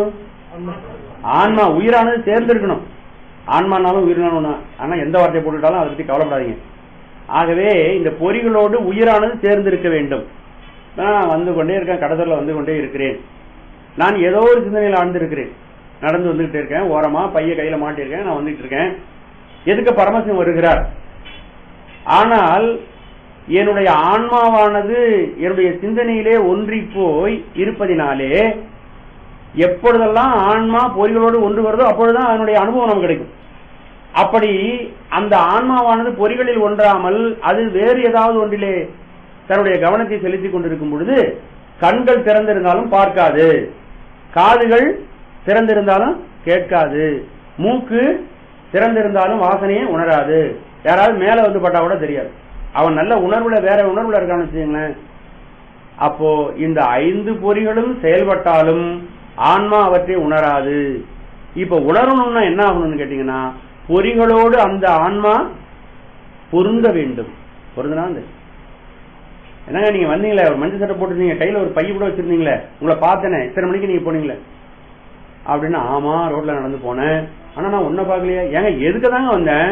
உங்க மேல இடிச்சுக்கிட்டு கூட போனேங்க, நான் அவசரம் போனேன், அதனால உங்களை பார்த்துட்டு பேசல, எனக்கு ஒண்ணுமே தெரியலையே, நான் வேற ஒரு சிந்தனையில வந்தேன் அப்படின்னு சொல்றமா இல்லையா? அப்ப என்ன விஷயம்னு கேட்டீங்கன்னா, பொறிகளோடு இந்த உயிரானது பொருந்த வேண்டும். அப்படி பொருந்தி இருந்தால்தான் நமக்கு அனுபவம் ஏற்படும். பொறிகள் அந்த உயிரானது பொறிகளோடு பொருந்தாவிட்டால் நமக்கு எந்த விதமான அனுபவமும் நமக்கு ஏற்படாது. இதை தெளிவா நீங்க மனதில் வைத்துக் கொள்ள வேண்டும். இப்போ இந்த அதிகரணத்துல சொல்லக்கூடியது ஆன்மாவினுடைய ஆன்மா பொருந்தி இருப்பதால் இந்த புலன்கள் இந்த உலகத்தை அறிகின்றன. ஆன்மா பொருந்தி இல்லாவிட்டால் உலகத்தை உயிரால் முடியாது. ஆன்மா பொருந்தி இல்லாவிட்டால் பொறிகளால் எந்த விஷயத்தையும் அறிய முடியாது. சரி, அதுக்குரிய எடுத்துக்காட்டு இதை மட்டும் இந்த அதிகரணத்தில் அவர் விளக்குகிறார். 5 ஆண்டு அங்கு அரசாய் உளம் நிற்ப. ஏன் இதெல்லாம் இவ்வளவு சொல்றாங்க? இதெல்லாம் வேணுமா? சாமி கும்பிடுறதுக்கு, இறைவனை அறிவதற்கு இதெல்லாம் வேணுமா அப்படின்னு நீங்க நினைக்கலாம். ஆனா ஒரு விஷயம் ஞாபகம் வச்சுங்க, இந்த உயிர் வேறு உடல் வேறு என்பதை நாம் தெளிவாக உணர்தல் வேண்டும். அதுதான் ஞானம். ஞானம்னா என்னன்னா, நான் உயிர், இந்த உயிரை போர்த்தி இருக்கின்ற சட்டை இந்த உடல், இதற்கு வருகின்ற இன்ப துன்பங்கள் எனக்கும் சம்பந்தமில்லை, தொடர்பு இல்லை. இந்த உயிர் என்று நான் பிரித்தால்தான் எனக்கு தொடர்பில்லாத இந்த உடலை விட்டு நீங்கி, உடலினுடைய நினைவில் இருந்து நீங்கி எனக்கு நான் சேர வேண்டிய இடமாக இருக்கின்ற பேரறிவோடு நான் தொடர்பு கொள்ள முடியும். அப்போ இதை பிரித்து எடுக்கிறதுக்கு எப்படி பாலில் இருக்கின்ற வெண்ணெயை நெய்யை பிரித்து எடுப்பதற்கு எத்தனை நடைமுறைகள் நடக்குது, அதுபோலதான் இந்த செய்திகள். நீங்க என்ன இதை ஏன் அது கடினமான விஷயங்கள் நம்ம படிச்சுட்டு இருக்கணும் அப்படின்னு நினைக்கலாம். நீங்க ஒட்டுமொத்தமா படிச்சதுக்கு பிறகுதான் தெரியும். எங்க வீட்டுல ஒரு ஆசாரியர் ஒரு நாள் வந்து வேலை செய்வார். ஒரு மேஜை செய்ய சொன்னேன், ஒரு நிலை மேஜை 2 செய்ய சொன்னேன். முதல் நாள் வந்தார், பெரிய மரமா இருந்தது, துண்டு துண்டா அறுத்தார். மறுபடியும் என்ன பண்ணார், ஒன்னு ஒரு நாளா அதை இழைத்தல், அதுக்கு வரும்பு போடுதல், அதுக்கு தொலை இழைத்தல், இதெல்லாம் பண்ணிட்டு இருந்தார். 6 நாள் 7 நாள் வரையிலும் மேஜையும் காணும், நிலையும் காணும். இவர் எதுக்குதான் வந்திருக்காரு? நம்ம தினம் சம்பளம் கொடுத்துட்டு இருக்கோமே, இவர் வேற ஏதோ பண்ணிட்டு இருக்காரு, நமக்கு ஒண்ணுமே தெரியல, கண்ணுக்கு ஒண்ணுமே தெரியல. கொஞ்சம் கொஞ்சமா ஒண்ணு வரணும்ல, இல்ல ஒண்ணுமே வரலையே, வெறும் சட்ட நிட்டமா இருக்கு, பலகையா இருக்கு, தொலை போட்டு வச்சிருக்காரு, அளவு பாக்குறாரு, எல்லாம் பண்றாரு, எல்லாம் பண்ணிட்டு இருக்காரு. ஒரு 6-7 நாள், அப்புறம் 8ஆம் நாள் பார்த்தா ஒரே நாள்ல எல்லாத்தையும் அசம்பிள் பண்ணிட்டாரு. அது மேஜையாகவும் நிலையாகவும் மாறிடு. அது மாதிரி இப்போ வந்து அந்த மாதிரி ஒரு இறை நிலைக்கு உங்களை பக்குவப்படுத்துவதற்காக இந்த செய்திகளை எல்லாம் அந்தந்த இடத்துல பொருத்தமான செய்திகளை எல்லாம் கொண்டு வந்து நம்முடைய மெய்கண்டார் இந்த நூலின் மூலமாக நமக்கு தருகிறார். இப்ப என்னவாக்காக இதை கொடுக்கிறாருங்கிறது கூட உங்களால புரிஞ்சு கொள்ள முடியாது. ஆனால் இதையெல்லாம் படிச்சுக்கிட்டே நீங்க வரும்பொழுது ஒரு நிலையில் இந்த ஞானம் உங்களுக்கு அப்படியே திடீர்னு வெளிப்படும். இதெல்லாம் படிக்கலாம் அந்த ஞானம் வரவே வராது. அதனாலதான் இது நம்ம படிக்கும் பொழுது இவ்வளவு சிரமமா இருக்க, இவ்வளவு நுட்பமா கேட்க முடியாது. கதை விதமா கேட்க முடியல பாருங்க, நுட்பமா கேட்க முடியாது. அப்போ இதெல்லாம் நுட்பமா கேட்பது எதற்குன்னா நமக்கு ஞானத்தை வழங்குவதற்காக. ஞானம் என்பது சாதாரணமானது அல்ல. முதல்ல மாட்டிலிருந்து நெய் வருது, நம்ம எவ்வளவு நிறையகள் இருக்கு, கலந்து போக வேண்டியிருக்கு பார்த்தீங்களா? மாட்டை வளர்க்கறதுக்கு அதுக்கு புல்லு பறிச்சுட்டு வர வேண்டியா இருக்கு. புல்லுக்கும் நெய்க்கு என்ன தன்பம் இருக்கு இல்லையா? புல்லு கொண்டு வந்து போடணும், அப்புறம் வைக்கோல் போடணும், அதுக்கு தீவனம் வைக்கணும், தினந்தோறும் குளிப்பாட்டணும். குளிப்பாட்டுறதுக்கு நெய்க்கு என்ன சம்பந்தம் இருக்கு? ஆனா நெய் வருவதற்கு இதெல்லாம் தேவை. அப்புறம் அது கருத்தரிக்க வேண்டும், அப்புறம் கன்று போட வேண்டும், அப்புறம் பால் கறக்கணும், பாலை எடுத்து காய்ச்சணும், காய்ச்சிருந்தா உர குத்தணும், உர குத்தினத்திலிருந்து முதல்ல வெண்ணெய் எடுக்கணும், வெண்ணெயை காய்ச்சி மறுபடியும் நெய் உண்டாகும். அப்ப ஒரு நாள் நிகழ்வு அல்ல இல்லையா? அப்படி இந்த ஞானத்தையும் ஞானத்துக்கும் பக்குவப்படுத்தும் பொழுது இந்த செய்திகளை எல்லாம் உங்களுக்கு கொடுத்தா, ஒரு நாளைக்கு உடம்பு நம்ம இல்ல, நாம் உயிர், நாம் தொடர்பு கொள்ள வேண்டியது இந்த தடத்தோடு அல்ல, நாம் தொடர்பு கொள்ள வேண்டியது பேரறிவாக இருக்கக்கூடிய பரம்பொருளோடு அப்படிங்கிற ஞானம் உண்டாகும். அந்த ஞானத்துக்கு தான் நம்ம தயார்படுத்துகிறார்கள். ஆகவே நம்முடைய உயிர் எப்படி செயல்படுகிறது இதுவரை யாருக்கும் நமக்கு தெரியாது. இங்குதான் சொல்லுகிறார்கள், உயிர் இறைவனால் செயல்படுத்தப்படுகிறது. உயிருக்கு இறைவன் தான் அறிவிக்கிறான், உயிரை இறைவன் தான் செயல்படுத்துறது. விஞ்ஞான உண்மைகள்.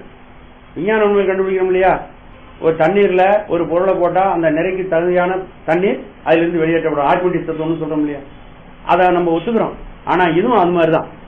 இப்ப என்ன இந்த சூத்திரத்துல சொல்லக்கூடிய முக்கியமான விஷயம் என்னன்னா, உயிரால் செலுத்தப்பட்டு ஐம்புலன்கள் உலகத்தை அறிகின்றன. அப்படி செலுத்தப்பட்டும் கூட, உயிரால் செலுத்தப்பட்டும் கூட அந்த பொறிகள் நாம் இதை உயிரால் செலுத்தப்படுகிறோம் என்பது அந்த உயிர்களுக்கு தெரியாது. நாம் இந்த விஷயத்தை பார்க்கிறோம், கேட்கிறோம், உணர்கிறோம் என்பது அதுக்கு தெரியாது. தன்னையும் அறியாது, தன்னை செலுத்துகின்ற உயிரையும் அறியாது அந்த புலன்கள். அதுபோல இறைவன் உயிரை செலுத்துகிறான், உயிர்களும் தன்னையும் அறியாது, தன்னை செலுத்துகின்ற தலைவனாகிய இறைவனையும் அறியாமல் இருக்கிறது. அதான் அந்த பாட்டினுடைய செய்தி. நமக்கு அதை தெளிவா நமக்கு பல உதாரணங்களின் மூலம் அந்த செய்தியை திடப்படுத்தி கொண்டு வர்றாங்க. இறைவனால் நாம் செலுத்தப்படுகிறோம் நீங்க தெரிஞ்சுக்கிட்டீங்கன்னா இந்த பாட்டினுடைய கருத்து சாராம்சம் நிறைய பேருக்கு. இறைவனால் தான் நாம் செலுத்தப்படுகிறோம். நம்ம என்ன நினைச்சுட்டு இருக்கிறோம் கேட்டீங்கன்னா, என்னாலதான் எல்லாம் நடக்குது, நான் தான் இதெல்லாம் செய்யறேன் அப்படிங்க. இல்லை, நிச்சயமாக இல்லை. வினை வழியாக இறைவன் தான் நம்மை இயக்கிக் கொண்டிருக்கிறான். அவன் தான் எல்லாவற்றையும் நமக்கு அறிவிக்கிறான். ஆனா அறிவிக்கிறவன் மறைந்து நிற்கிறான். எப்படி இரும்பை காந்தமானது செயற்படுத்துகிறது, ஆனா ஒரு காரியமும் செய்வதில்லை. அதுபோல இறைவன் மறைந்து நின்று இந்த உயிர்களை பக்குவப்படுத்திக் கொண்டே வருகிறான், ஞானத்துக்கு தயார்படுத்திக் கொண்டே வருகிறான், சுத்த நிலைக்கு அவர்களை ஆட்படுத்திக் கொண்டே வருகிறான்.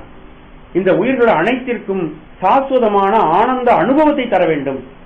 வேற எந்த நோக்கம் இல்லை. அவன் சிவபெருமானுக்கு வேற நோக்கமே கிடையாது. இறைவனுடைய ஒரே நோக்கம் நம்மை போன்று அறிவு படைத்திருக்கின்ற இந்த உயிர்கள் நிலைத்த இன்பத்தில் இருக்க வேண்டும். இப்போ புலன்களால் வரக்கூடிய இன்ப துன்பங்களில் மயங்கி இது துன்பப்பட்டுக் கொண்டிருக்கிறது. இது வேண்டாம். இந்த உயிருக்கு எப்படியாவது ஞானத்தை வழங்க வேண்டும். ஞானத்தின் விளைவாக இதற்கு ஆனந்தத்தை நாம் வழங்க வேண்டும் என்பதுதான் இறைவனுடைய சங்கல்பம். அப்போ நாம் இதை புரிந்து கொள்வதற்கு முக்கியமா நமக்கு தேவையானது, இறைவனால் நாம் செலுத்தப்படுகிறோம் அப்படிங்கிற உணர்வு நமக்கு வரணும். அந்த உணர்வை தான் இந்த சூத்திரத்தின் மூலமா நமக்கு தர முற்படுகிறார். ஒரே செய்தி தான், உயிருக்கு அறிவு உண்டு, ஆனால் உயிர் தானாக செயல்படாது. இறைவன் அறிவிக்க வேண்டும். அவன் அறிவித்துதான், அவன் இறை இன்பத்தை மட்டும் அறிவிப்பதில்லை, உலகியல் இன்பத்தையும் கூட அவன் தான் அறிவிக்கிறான். ஏனென்றால் இறை இன்பத்தை அனுபவிப்பதற்கு இந்த உலகியல் இன்பத்தின் மூலமாக அவன் நம்மை செலுத்தி கொண்டு செல்கிறான். இதை நம்ம புரிஞ்சுக்கணும். அதுக்காக தான் இந்த சூத்திரம் நமக்கு சொல்லப்படுகிறது. இப்ப எடுத்துக்காட்டு பார்க்கலாம். ஐம்பொறியை ஆண்டு அங்கு அரசாய் உளம் நிற்ப. இந்த இடத்துலயும் உளம் என்பது உயிரைத்தான் குறிக்கிறது. ஐம்பொறிகள் உள்ளம் அறியாவாம். ஐம்பொறியில் காணாதேல் காணாது காணும் உளம், காணாதேல் காணாக்கண் கேளா செவி. உயிர் இல்லாவிட்டால் ஐம்பொறிகளால் உலகை நம்மாலே அறிய முடியாது. ஐம்பொறிகளின் உதவி இல்லாமல் உலகத்தை நம்மாலே உயிரால் அறிய முடியாது. அதான் முக்கியமான செய்தி. உளம் ஐம்பொறியை ஆண்டு. உளம் என்பது இங்க உயிர். உயிரானது ஐம்பொறிகளை அவற்றிற்குரிய புலன்களிலே செல்லுமாறு உயிரானதுதான் ஏவுகிறது. உயிர் அனுபவம் அடையணும், வினை வழியா அது செயல்படுது. ஆனா அது உயிர் தானா செயல்படல, இறைவன் தான் அதை செயல்படுத்துகிறான். அப்போ புலன்கள் வழி உயிரானது செயல்படுகிறது. அங்கு அரசாய், இப்போ விழிப்பு நிலையில தான் நம்ம செயல்படுறோம். அப்ப உயிர் எங்க தங்கி இருக்கிறது? லாடஸ்தானத்திலே ஒரு அரசனை போல உயிரானது வீட்டிலிருந்து கொண்டு, அரசிருக்கை மண்டபத்தில் அரசன் அதாவது சிம்மாசனத்தில் வீட்டில் போல வீட்டில் இருந்து கொண்டு அவரவருக்குரிய தொழில்களிலே அரசன் ஏவரான் இல்லையா, தனக்கு கீழே இருக்கிற தொழிலாளர்களை, மந்திரிக்குரிய தொழிலும், சேனாதிபதி அவருக்குரிய தொழிலும், காலாட்படை அவர்கள் மற்ற அலுவலர்கள், வரி தண்டலர்கள், இவர்களெல்லாம் ஏவி அந்த அந்த அரசை நடத்துகிறான் இல்லையா. அப்படி விழிப்பு நிலையிலே உயிரானது இந்த இடத்துல உட்கார்ந்துருக்கு. அத்தானி மண்டபத்தில் அரசிருக்கையிலே வீட்டில் இருந்து கொண்டு எல்லா புலன்களையும் ஏவி கொண்டிருக்கிறது. நீ கண்ணை பார்க்க சொல்லுது. இப்ப இதுக்கு ஆணவமெல்லாம் மறைச்சிட்டு இருக்கு. அதனால என்ன பண்ணுது? பார்க்க வேண்டிய இடத்த பாருங்க.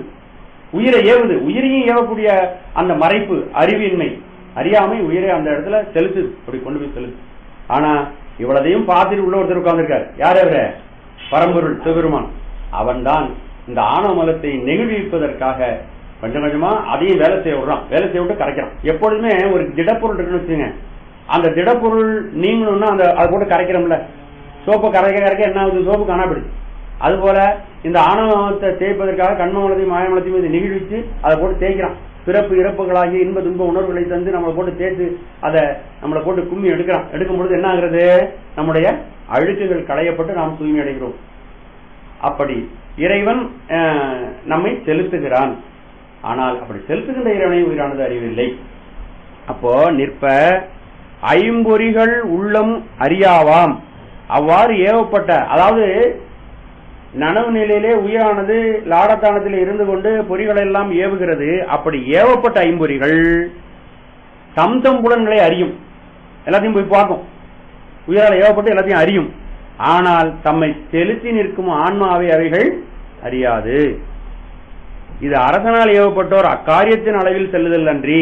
அதாவது அரசனால் செலுத்தப்பட்டவர்கள், அரசன் ஒருத்தர் ஏவரான்னா என்ன காரணத்தினால ஒன்னு இந்த வேலைக்கு நான் அனுப்புறேன்னு அவன் சொல்ல மாட்டான். அவன் நினைச்சிட்டு இருப்பான், ஒண்ணு நீ இந்த வேலையை பார்த்துட்டான்னு சொல்லுவான். அவ்வளவுதான்.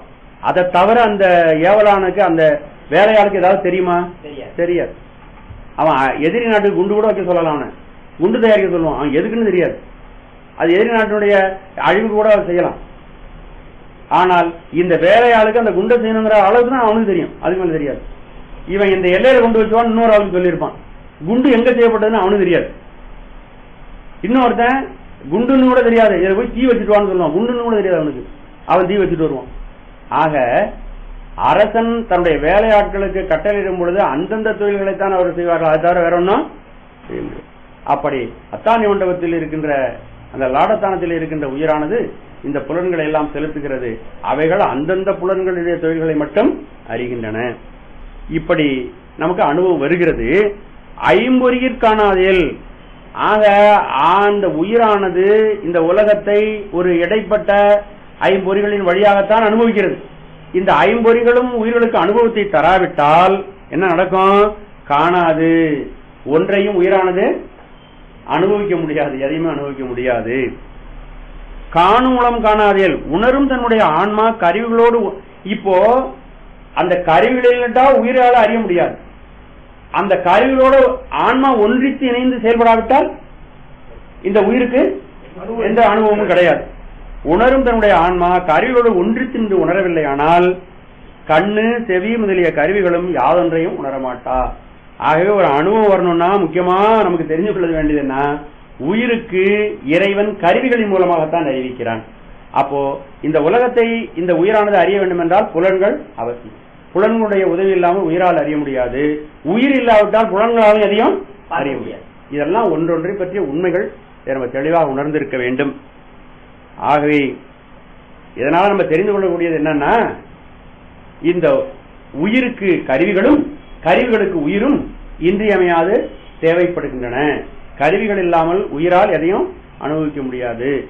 கருவிகள் இல்லாமல், ஆன்மா இல்லாமல் கருவிகளால் ஒன்றையும் தெரிந்து கொள்ள முடியும். ஒன்றுக்கொன்று அவசியமாகிறது. இதெல்லாம் தெளிவா நம்ம ஞாபகம் வச்சுக்கிட்டாதான் அடுத்தது 2வது இரணத்தில் இருக்கக்கூடிய செய்திகளுக்கு நம்ம போக முடியும். அதுல இது அப்படியே இறைவன் பொருத்தி காட்டப்படுறாரு. முதல்ல புலன்களை வச்சு உயிரை வச்சு காமிச்சிட்டார் நமக்கு. அப்படியே நேரா கொண்டு போறார். கொண்டு போகும்போது அங்கு சில வித்தியாசங்கள் இருக்கின்றன. இப்போ ஐம்பொறிகளால் வருகின்ற இன்ப துன்பங்களை ஆன்மா உணர்கிறது. அப்ப உயிரினால் வருகின்ற உயிர் அனுபவிக்கின்ற இன்ப துன்பங்களை இறைவன் அனுபவிக்கணுமா? இதே மாதிரியாது இல்ல இல்ல. அவன் வினை வைத்தான் செலுத்தி ஞானத்தை உண்டுவதற்காக அவன் செலுத்துகிறானே தவிர, உயிர்களுக்கு இன்ப துன்பத்தை செய்து அதுக்கு ஞானம் உண்டாக்க வேண்டும் என்று அவன் கருதுகிறானே தவிர, அவன் எதனாலும் பற்றப்படாமல் அவன் இருக்கிறான். அதையும் நல்லா தெரிஞ்சுக்கணும். அது முக்கியமான செய்தி ரெண்டுக்கும். ஏன்னா இந்த ஓமையை ஒருவுடை ஓமை, முற்று ஓமையெல்லாம் சொல்லுவாங்க. ஒருவுடை ஓமைன்னா ஏகதேசம் ஓரளவுக்கு தான் அந்த ஓமையை எடுத்துக்கொள்ளலாம். எல்லாத்துக்கும் எடுத்துக்கிட்டீங்கன்னா தவறா போயிடும். அது ஒருவுடை ஓமையை தான் நம்ம இதை எடுத்துக்கொள்ள வேண்டும். புலன்களின் மூலமாக வருகின்ற அனைத்து அனுபவங்களையும் அறிவது உயிர். ஆனால் உயிரின் மூலமாக வருகின்ற அனைத்து அனுபவங்களையும் அனுபவிப்பது எது? உயிர் தான். உயிருக்கு அந்த அனுபவத்தை தருவதற்காக தான் இறைவன் அதை செயல்படுத்துகிறான். அவன் இதிலிருந்து நீங்கி நிற்கிறான். நீங்கி நின்று இந்த உயிர்களை செலுத்தி அதற்கு அனுபவத்தை தந்து ஞானத்தை வழங்குகிறான். அவன் முற்றிலுமாக உயிரை ஆளுகிறான். உயிர் அடிமையாக இருக்கிற உயிரை அவன் ஆளுகிறான். இப்ப இன்னொரு செய்தி உங்களுக்கு கிடைக்குது. இறைவன் உயிரை ஆள்கின்றவன். அவன் ஆண்டான். உயிர்களெல்லாம் அவனுடைய அடிமைகள். சரி, அடுத்தது இப்ப முதல் அதிகாரணத்துல நம்ம உறுதிப்படுத்திக் கொண்ட செய்திகள் என்ன அப்படின்னு என்ன உறுதிப்படுத்திக் கொண்ட செய்தி என்னன்னா, பொறிகள் உயிர்களால் செலுத்தப்படுகின்றன. உயிர்களால் செலுத்தப்பட்டாலும் பொறிகள் தம்மையும் அறியாது, தம்மை செலுத்துகின்ற உயிரையும் அது அறியாது. உலகத்தை அனுபவிப்பதற்கு உயிருக்கு பொறிகள் அவசியம். பொறிகளோடு உயிர்கள் பொருந்தாவிட்டால் அனுபவம் கிடைக்காது. இந்த செய்திகள் இந்த முதல் அதிகாரத்தில் நம்ம தெரிஞ்சிருக்கோம். அடுத்த அதிகாரத்துக்கு நம்ம போறோம். இப்ப இதை அப்படியே நினைவு வைத்துக் கொண்டா அடுத்த அதிகாரம் ரொம்ப சுலபமா உங்களுக்கு தெளிவாக விளங்கும். ஆங்கவை போல தாம் தம் உணர்வின் தமியருள் காந்தம் கண்ட பசாசத்து அவையே. பசாசம்னா இரும்புன்னு உங்களுக்கு சொல்லியிருக்கேன், ஞாபகம் வச்சுங்க. இதுக்கு மேற்கொள்ள என்னன்னா, இனி இதுவும் தமது முதலாலே உணர்வென்றது. இதுவும் என்ன, அங்கு புலன்கள் தமது முதலாகிய உயிரால் அறியும் அப்படின்னு சொன்னது போல இதுவும் தமது முதலாலே உணரும். இதுவும் அந்த இடத்துல இதுவும் எதை குறிக்கிறது? உயிரை குறிக்கிறது. ஐயா சரியா சொன்னாங்க. உயிரும் தமது முதலாலே, தமக்கு முதலாக இருக்கக்கூடிய இறைவனுடைய திருவருளாலே உணரும். அதற்குரிய விளக்கம், இந்த ஆன்மாவும் தமது முதலாகிய திருவருளாலே உணரும் என்பதாகும். ஐம்பொறிகள் தமக்கு ஒரு முதலை உடையவனாதல் போல ஞாபகப்படுத்துகிறான். ஐம்பொறிகளும் தமக்கு ஒரு முதலை உடையவன, எத? உயிரை முதலாக உடையவன். அது போலவே ஆன்மாவும் தனக்கு ஒரு முதலை உடையதாக இருக்கிறது. அப்ப பொறிகளுக்கு முதல் உயிர், இப்ப ஆன்மாவுக்கு முதல் இறைவன். இதை நல்லா அப்படியே மனதில் பதித்து கொண்டா இந்த சூத்திரம் அற்புதமா புரியும் உங்களுக்கு. இந்த சூத்திரத்தின் அளவுல நீங்க தெரிந்து கொண்டால், முக்கியமா நம்ம தெரிந்து கொள்ள வேண்டியது, நம்முடைய அகங்காரம் நம்மிடமிருந்து விலகும். இறைவனால் நாம் செலுத்தப்படுகிறோம். இறைவன் தான் நமக்கு அறிவித்து நம்மை செலுத்துகிறான். இறைவன் அறிவிக்காவிட்டால் உலகத்தில் ஒரு இன்பத்தையும் நம்மாலே ஒன்னையும் தெரியாது, ஒன்னையும் அனுபவிக்க முடியாது. அவன் நமக்கு காட்டியும் கண்டும் நமக்கு உதவி செய்வார். கண்டு காணுகின்ற காட்டுற உதவி தான் இதுல பாக்குறோம். காணுகின்ற உதவியை 11ஆம் சூத்திரத்தில் மறுபடியும் பார்க்கலாம். நம்ம இதை நல்ல தெளிவா இந்த உண்மையில நம்ம இதெல்லாம் விஞ்ஞானத்துல ஒரு ஃபார்முலா கொண்டு வராங்க பார்த்தீங்களா, ஒரு முடிவுக்கு வர்றாங்க இல்லையா, அந்த விஞ்ஞான முடிவை வச்சு பல விஞ்ஞான கருவிகள் செய்கிறார்கள். உலகத்தை பற்றிய உண்மைகளெல்லாம் நமக்கு அவர்கள் வெளிப்படுத்துகிறார். அதுபோல இது இறைவனை நோக்கி நாம் செல்கின்ற பயணத்திலே நம்முடைய ஞானிகள் கண்டுபிடித்த அற்புதமான விஞ்ஞான உண்மைகள். இந்த உண்மைகள் நாம் ஏறி செல்லுகின்ற, அதாவது இறைவனை நோக்கி ஏறி செல்கின்ற படிகள்.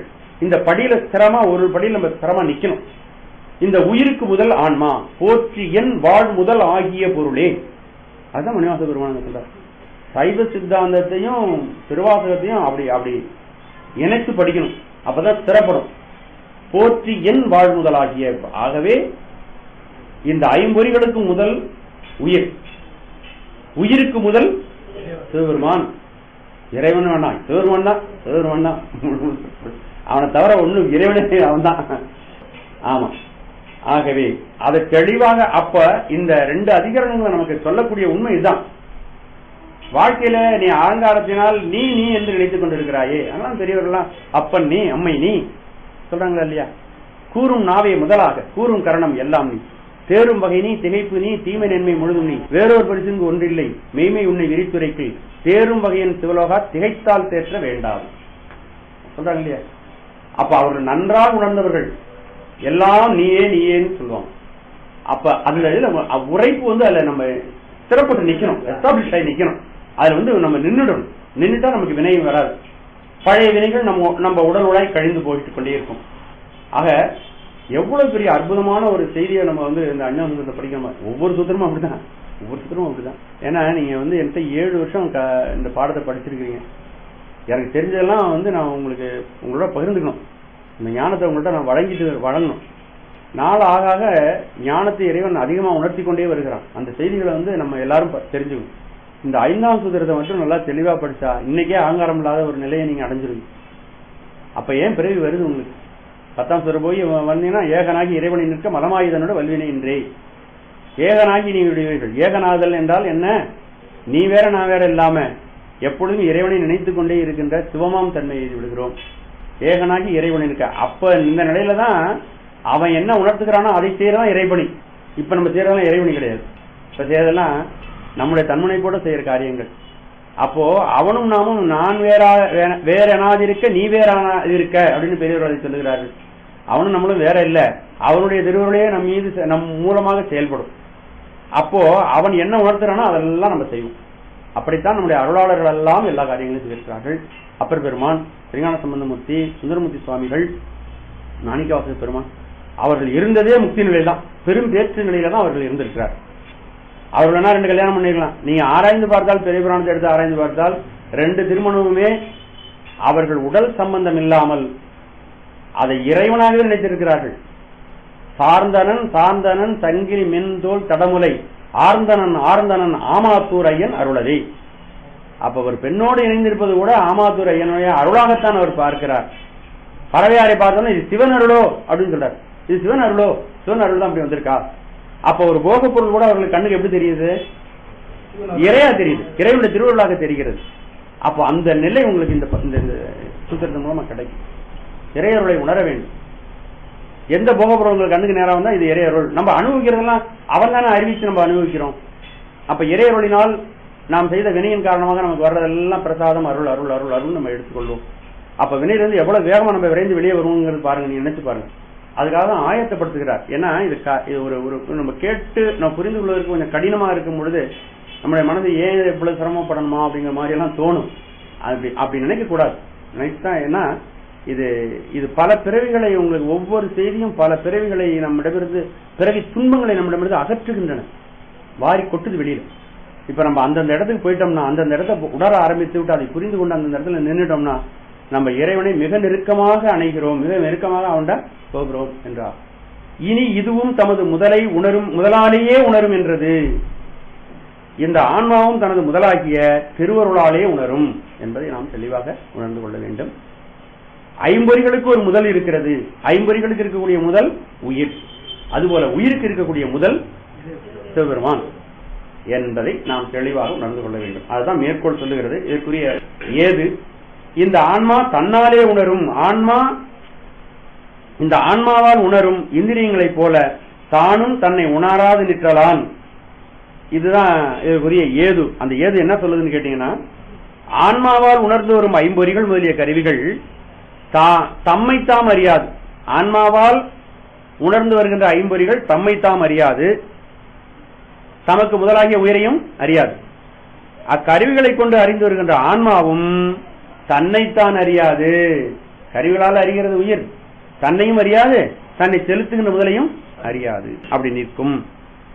இதை எடுத்துக்காட்டு வெண்பா. இந்த அதிகரணத்தை 4 வெண்பாக்களின் வழியாக நமக்கு இந்த கருத்துக்களை நமக்கு ஆழ பதிக்கிறார். மண்ணு சிவன் சந்நிதியில் மற்ற உலகம் சேட்டித்தது. அருமையா நான் சொன்ன கருத்தெல்லாம் ஒரு வரியில நீங்க அப்படியே மனசுல வச்சுக்கணும்னா அந்த பாடல் தான். மண்ணு சிவன் சந்நிதியில் மற்ற உலகம் சேட்டித்தது. சேட்டித்ததுன்னா செயல்படுகிறதுன்னு அர்த்தம்.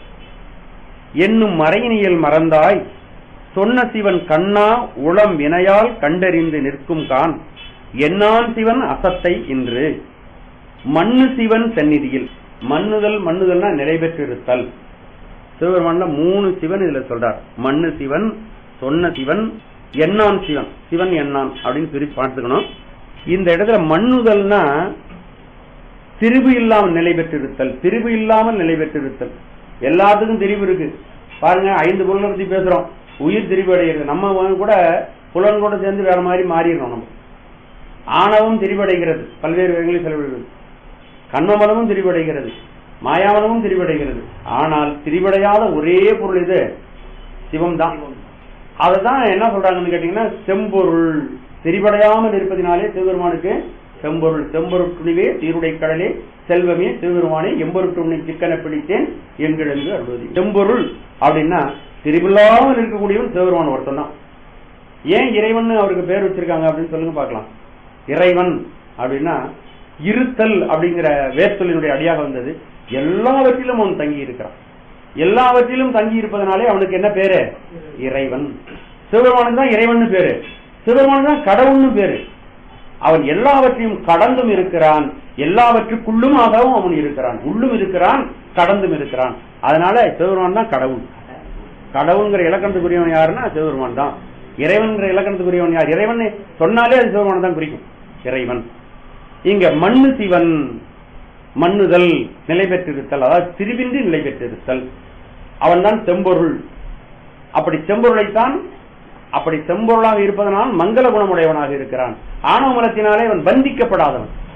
ஆணவமல சேட்ட சிவபெருமான் செல்லாது. ஆணவமலமே பற்றாமல் இருப்பதனால் அவன் மங்கள குணத்தன். அவன் ஒருவன் தான் மங்கள பொருள் இந்த உலகத்திலேயே. மற்ற எல்லாம் குறைபாடுகளுக்குரியது. அவன் ஒருவன் தான் மங்கள குணமுடையவன்.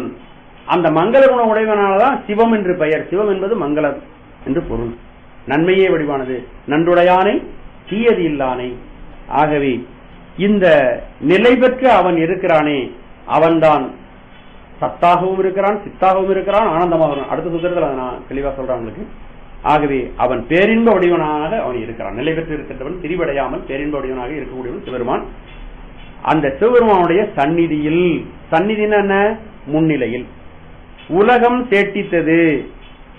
இந்த சத்தும் சடவும் ஆகிய உலகங்கள் செயல்படுகின்றன. சத்தாகவும் சித்தாகவும். என்ன சத்தாகவும் சித்தாகவும் என்ன பொருள்? நாமளே சத்தும் சித்தும் சேர்ந்தா இருக்கும். சித்து எது? நம்மகிட்ட இருக்க சித்து எது? உயிர். உயிர் நம்மளுக்கு சித்து உயிர். சடம் எது? உடல். ரெண்டும் சேர்ந்தானே செயல்பட்டு இருக்கு. சத்தாகவும் சித்தாகவும், இந்த உலகத்தை எடுத்துக்கிட்டால் சத்தாகவும் சித்தாகவும் இருக்கிறது.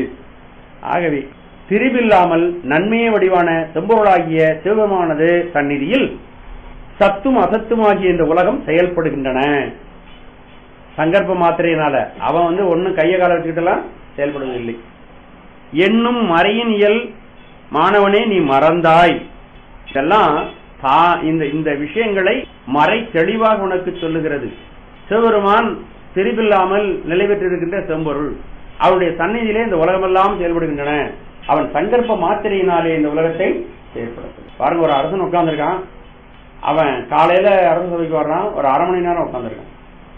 உட்கார்ந்துருக்கும் பொழுது நாளைய வரையிலும் என்னென்ன வேலை மந்திரிக்கு அப்படின்னு சொல்றான்.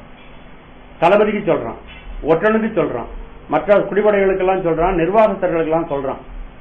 இவன் ஒன்னும் செய்யல. அவன் சொல்றான், அவ்வளவுதான். ஆனால் அவர்கள் நாளை 24 மணி நேரம் வேலை செய்து மறுநாள் அவர்களுக்கு ஒப்பிக்கணும். அப்ப யார் செயல்படுறா? ஆட்கள் செயல்படுகிறார்கள். அப்படி இறைவன் சங்கல்பம், அவன் சொல்றது போல சங்கல்ப மாத்திரையாக அவன் நினைக்கிறான். இந்த உலகம் தானாவே செயல்பட ஆரம்பித்து விடுகிறது. அதனால வரக்கூடிய களைப்பும் இழைப்பும் சலிப்பும் சிவபெருமானுக்கு இல்லை. வான் கெட்டு மாறுதம் மாய்ந்து அடல் நீர் மண் கெடினும் தான் கெட்டலின்றி சலிப்பறியா தன்மையனுக்கு ஊன் கெட்டு உணர்வு கெட்டு என் உள்ளமும் போய் நான் கெட்டவாடி செல்லேனும் பட்டாகும். என்ன நடந்தாலும், ஒரு பெரிய பூகம்பங்கிறோம், நம்மெல்லாம் 10 வருஷத்துக்கு 20 வருஷத்துக்கு ஒரு நூற்றாண்டு கழிச்சு போன நூற்றாண்டுல ஒரு இது நடந்தது, சுனாமி வந்தது, இத்தனை 1000 பேர் 1,00,000 பேர் செத்து போயிட்டாங்க அப்படின்னு சொல்லுவோம் இல்லையா? சரித்திரம் சொல்லுவோம். ஆனால் இறைவனை எந்த விதமான இயற்கையில நிகழ்கின்ற எல்லாம் எதையுமே அவனை அசைக்க முடியாது. அவன் நிலை பெற்றவன், தெரிவு இல்லாதவன். ஏனென்றால் அவனுடைய வியாபக திருமேனியில், அதை ஒரு திருமேனியா நீங்க கருதினீர்களானால் இந்த மாயையே ஒரு புள்ளிதான், ஒன்னும் இல்லை. இந்த மாயனுடைய விரிவு ஏராளமாக இருக்கிறது. நம்ம அடிக்கடி அதை பத்தி பேசியிருக்கோம். அவ்வளவு பெரிய விரிவுடையது மாயை. மாயையை ஒரு மனிதனால கற்பனை செய்து கூட பார்க்க முடியாது, அவ்வளவு விரிவுடைத்தது. ஆனால் அந்த மாயை இறைவனுடைய வியாபகத்துக்குள் ஒடுங்கி கிடக்கிறது. அதையெல்லாம் வச்சு அவன் செயற்படுத்திக் கொண்டிருக்க சேட்டித்து, இந்த உலகம் சேட்டித்தது. அவனுடைய சந்நிதியிலே இந்த பிரபஞ்சம் அனைத்தும் செயல்படுகின்றன. அவன் எதனாலும் களைப்படையாமலும் சலிப்படையாமலும் தன்னில் தானாக இருந்தபடி இருந்த இடத்தில் இருந்தே அதனுடைய சாநித்தியத்தினால் இந்த உலகத்தெல்லாம் அப்பா வீட்டுல இருக்காருன்னா பையன் வாலாட்ட மாட்டான், அவன் கடிதம் அவன் பார்த்துட்டு இருப்பான் இல்லையா. அப்பா வெளியில போயிட்டாருன்னா நம்ம தூங்க ஆரம்பிச்சிருவோம். அப்போ அவருடைய சாநித்தியம், அவருடைய முன்னிலை எல்லாரையும் செயல்படுத்துகிறது இல்லையா. அதுபோல இறைவன் சாநித்தியம், அது அப்பா வேணா ஒரு இடத்த விட்டு இன்னொரு இடத்துக்கு போகலாம், இவன் எங்க அங்கிங்க எங்கும் நிறைந்தவர். இவனுடைய சாநித்தியம் இல்லாத இடம் ஒண்ணு உலகத்துல கிடையாது. அதனாலே இவனுடைய சாநித்தியத்திலே இந்த பிரபஞ்சம் அனைத்தும் சத்தும் கிடமும் ஆகிய பிரபஞ்சம் அனைத்தும் செயல்படும். எல்லாவும் இவனுடைய ஞாபகத்துக்குள்ள அடைக்கும். அதனாலதான் திருஞான சம்பந்தமூர்த்தி புராணத்துல சேக்கிழார் பெருமான் சொல்லுகிறார், நிற்பனவும் சரிப்பனவும் சைவமேயாம். இந்த உலகத்துல இயங்குகிறது நிலைத்திருப்பது எல்லாம் சைவம் தான். இந்த ரெண்டுக்கும் அப்பா ஏதாவது இருக்கான்னு யோசனை பண்ணி பாருங்க. இருக்கா? ஏதாவது இருக்கா? இல்ல. அப்ப சைவத்துக்கு அப்பால எதுவும் கிடையாது. சைவத்துக்கு உட்பட்டதுதான் அவளை அனைத்தும். சைவம் சிவனோட சம்பந்தமாகுதல். அப்ப சிவபெருமானுக்கு உட்பட்டதுதான் எல்லாம். மண்ணு சிவன் சந்நிதியில் உலகம் சேட்டித்தது என்னும் மறையினியல் மாணவனே நீ மறந்தாய். ஆகவே நீ என்ன செய்யணும்னா, இவ்வளவும் அவனுடைய சன்னிதானத்திலே நிகழ்கிறது. அவன் எதனாலும் விகாரமடைவதில்லை. அவன் நிர்விகாரி. பெருமான் நிர்விகாரமடையவன், எதனாலும் சரணமடையாதவன் என்ற இயல்பை நீ மறக்க கூடாது. அவன் இந்த பிரபஞ்சம் அனைத்தையும் அவன் தான் இயக்கிக் கொண்டிருக்கிறான். இந்த உயிரையும் அவன் தான் நடத்தி கொண்டிருக்கிறான். நமக்கு அவன்தான் தலைவன், அவன்தான் முதல் என்பதை நீ மறக்க கூடாது என்பதை நீ உணர வேண்டும். அடுத்தது சொல்றார், சொன்ன சிவன் கண்ணா. சொன்ன சிவன்னா வேதங்களில் எல்லாம் சிவனைத்தான் சொல்லுகின்றன. என்ன சொல்லுது அப்படின்னு கேட்டா, அவன் முற்றறிவினன், எல்லாம் உணர்ந்தவன். நம்ம அறிவு, நம்ம புலன்கள் எவ்வளவு காட்டுதோ அவ்வளவு அறியும் இல்லையா. புலன்கள் காட்டலன்னா ஏதாவது அறியுமா? இப்போ ஒருத்தருக்கு காது செவிடா இருக்கு, அந்த புலன் அது தன்னுடைய செயலை நிறுத்தி கொண்டது. அப்ப ஒலிங்கிறது அதுக்கு தெரியுமா? இந்த புலன் காட்டுல தெரியல. நாம் புலன்களின் மூலம் புலன்கள் காட்டுறதுதான் உலகத்தை நம்ம அறிந்து கொள்கிறோம். ஏதாவது ஒரு எக்ஸ்ட்ரா புலன், அதிகப்படியான புலன் நமக்கு ஒண்ணு இருந்ததுன்னா புது புது காட்சிகள்லாம் தெரியும். இங்க இருக்கு, நிறைய இருக்கு, ஆனா நமக்கு தெரிவதில்லை. ஏன்னா அதை அறியக்கூடிய புலன் நமக்கு இல்லை. அப்போ இறைவன் அகண்ட வியாபக பொருள். இந்த பொறிகள் இல்லாமலேயே அவன் எல்லாவற்றையும், அவனுக்கு அறிவிக்க அது வேண்டியில்லை. நமக்கு அறிவிப்பதற்காக இந்த கருவி, அறிந்து கொள்வதற்காக இந்த கருவியை இறைவன் நமக்கு வழங்கி இருக்கிறான். அவனுக்கு எந்த கருவியும் தேவையில்லை. ஆகவே எல்லாவற்றையும் அறிவான். எல்லா காலத்திலும் நடந்ததை அவன் அறிவான். எல்லா இடத்திலும் நிகழ்வதை அவன் அறிவான். ஏனென்றால் செயல்படுத்துறான் அவன் தானே. அவனுக்கு தெரியாம ஒண்ணும் நடக்காது. அறிவான்னு கூட சொல்ல முடியாது. அவனுக்கு எல்லாம் அவன் தான் செயல்படுத்திட்டு இருக்கான். அதனால எல்லாம் தெரிந்தவன் அவன். முற்றறிவுடையவன். அந்த முற்றறிவுடையவன் நிர்விகாரமாகவும் இருக்கிறான். எந்த விதமான சரணத்தையும் அடைவதில்லை. ஆகவே இந்த இரண்டாவது இடத்துல சொல்லுகிறார், அந்த சிவபெருமான் உயிர்களுக்கு கண்ணாக விளங்குகிறான். அவன் தான் உணர்த்துவனாக விளங்குகிறான். சொன்ன சிவன் கண்ணா. கண்ணான்னா கண்ணாக இருந்து உயிர்களுக்கு அவன் தான் எல்லாருக்கும் உணர்த்துகிறான். நமக்கு உணர்த்துறவன் சிவபெருமான். கண்ணு எப்படி நமக்கு எல்லா பொருள்களையும் காட்டுகிறதோ அதுபோல சிவபெருமான் நமக்கு எல்லா பொருளையும் காட்டுகிறான். காட்டும் உபகாரம். உளம் வினையால் கண்டறிந்து நிற்கும். அவன் காட்டும் பொழுது இந்த உயிரானது வினைகளுக்கு ஏற்றபடி உணர்ந்து நிற்கும். வேற மாதிரி உணர முடியாது நம்மால. நம்ம செஞ்ச வினை எவ்வளவு காட்டுதோ, நம்ம நன்மை செய்திருந்தோமானால் நமக்கு நல்ல வெளிச்சமா காட்டும், தீமை செய்திருந்தோமானால் அறகுறையா காட்டும். ஏன்னா துரோதான சக்தி செயல்பட்டு இருக்கு இல்லையா. அந்த பொருள்களில் உள்ள நம்ம அனுபவிக்க வேண்டிய பொருள் உள்ள குற்றத்தையும் குணத்தையும் அது மறைச்சிருக்கு.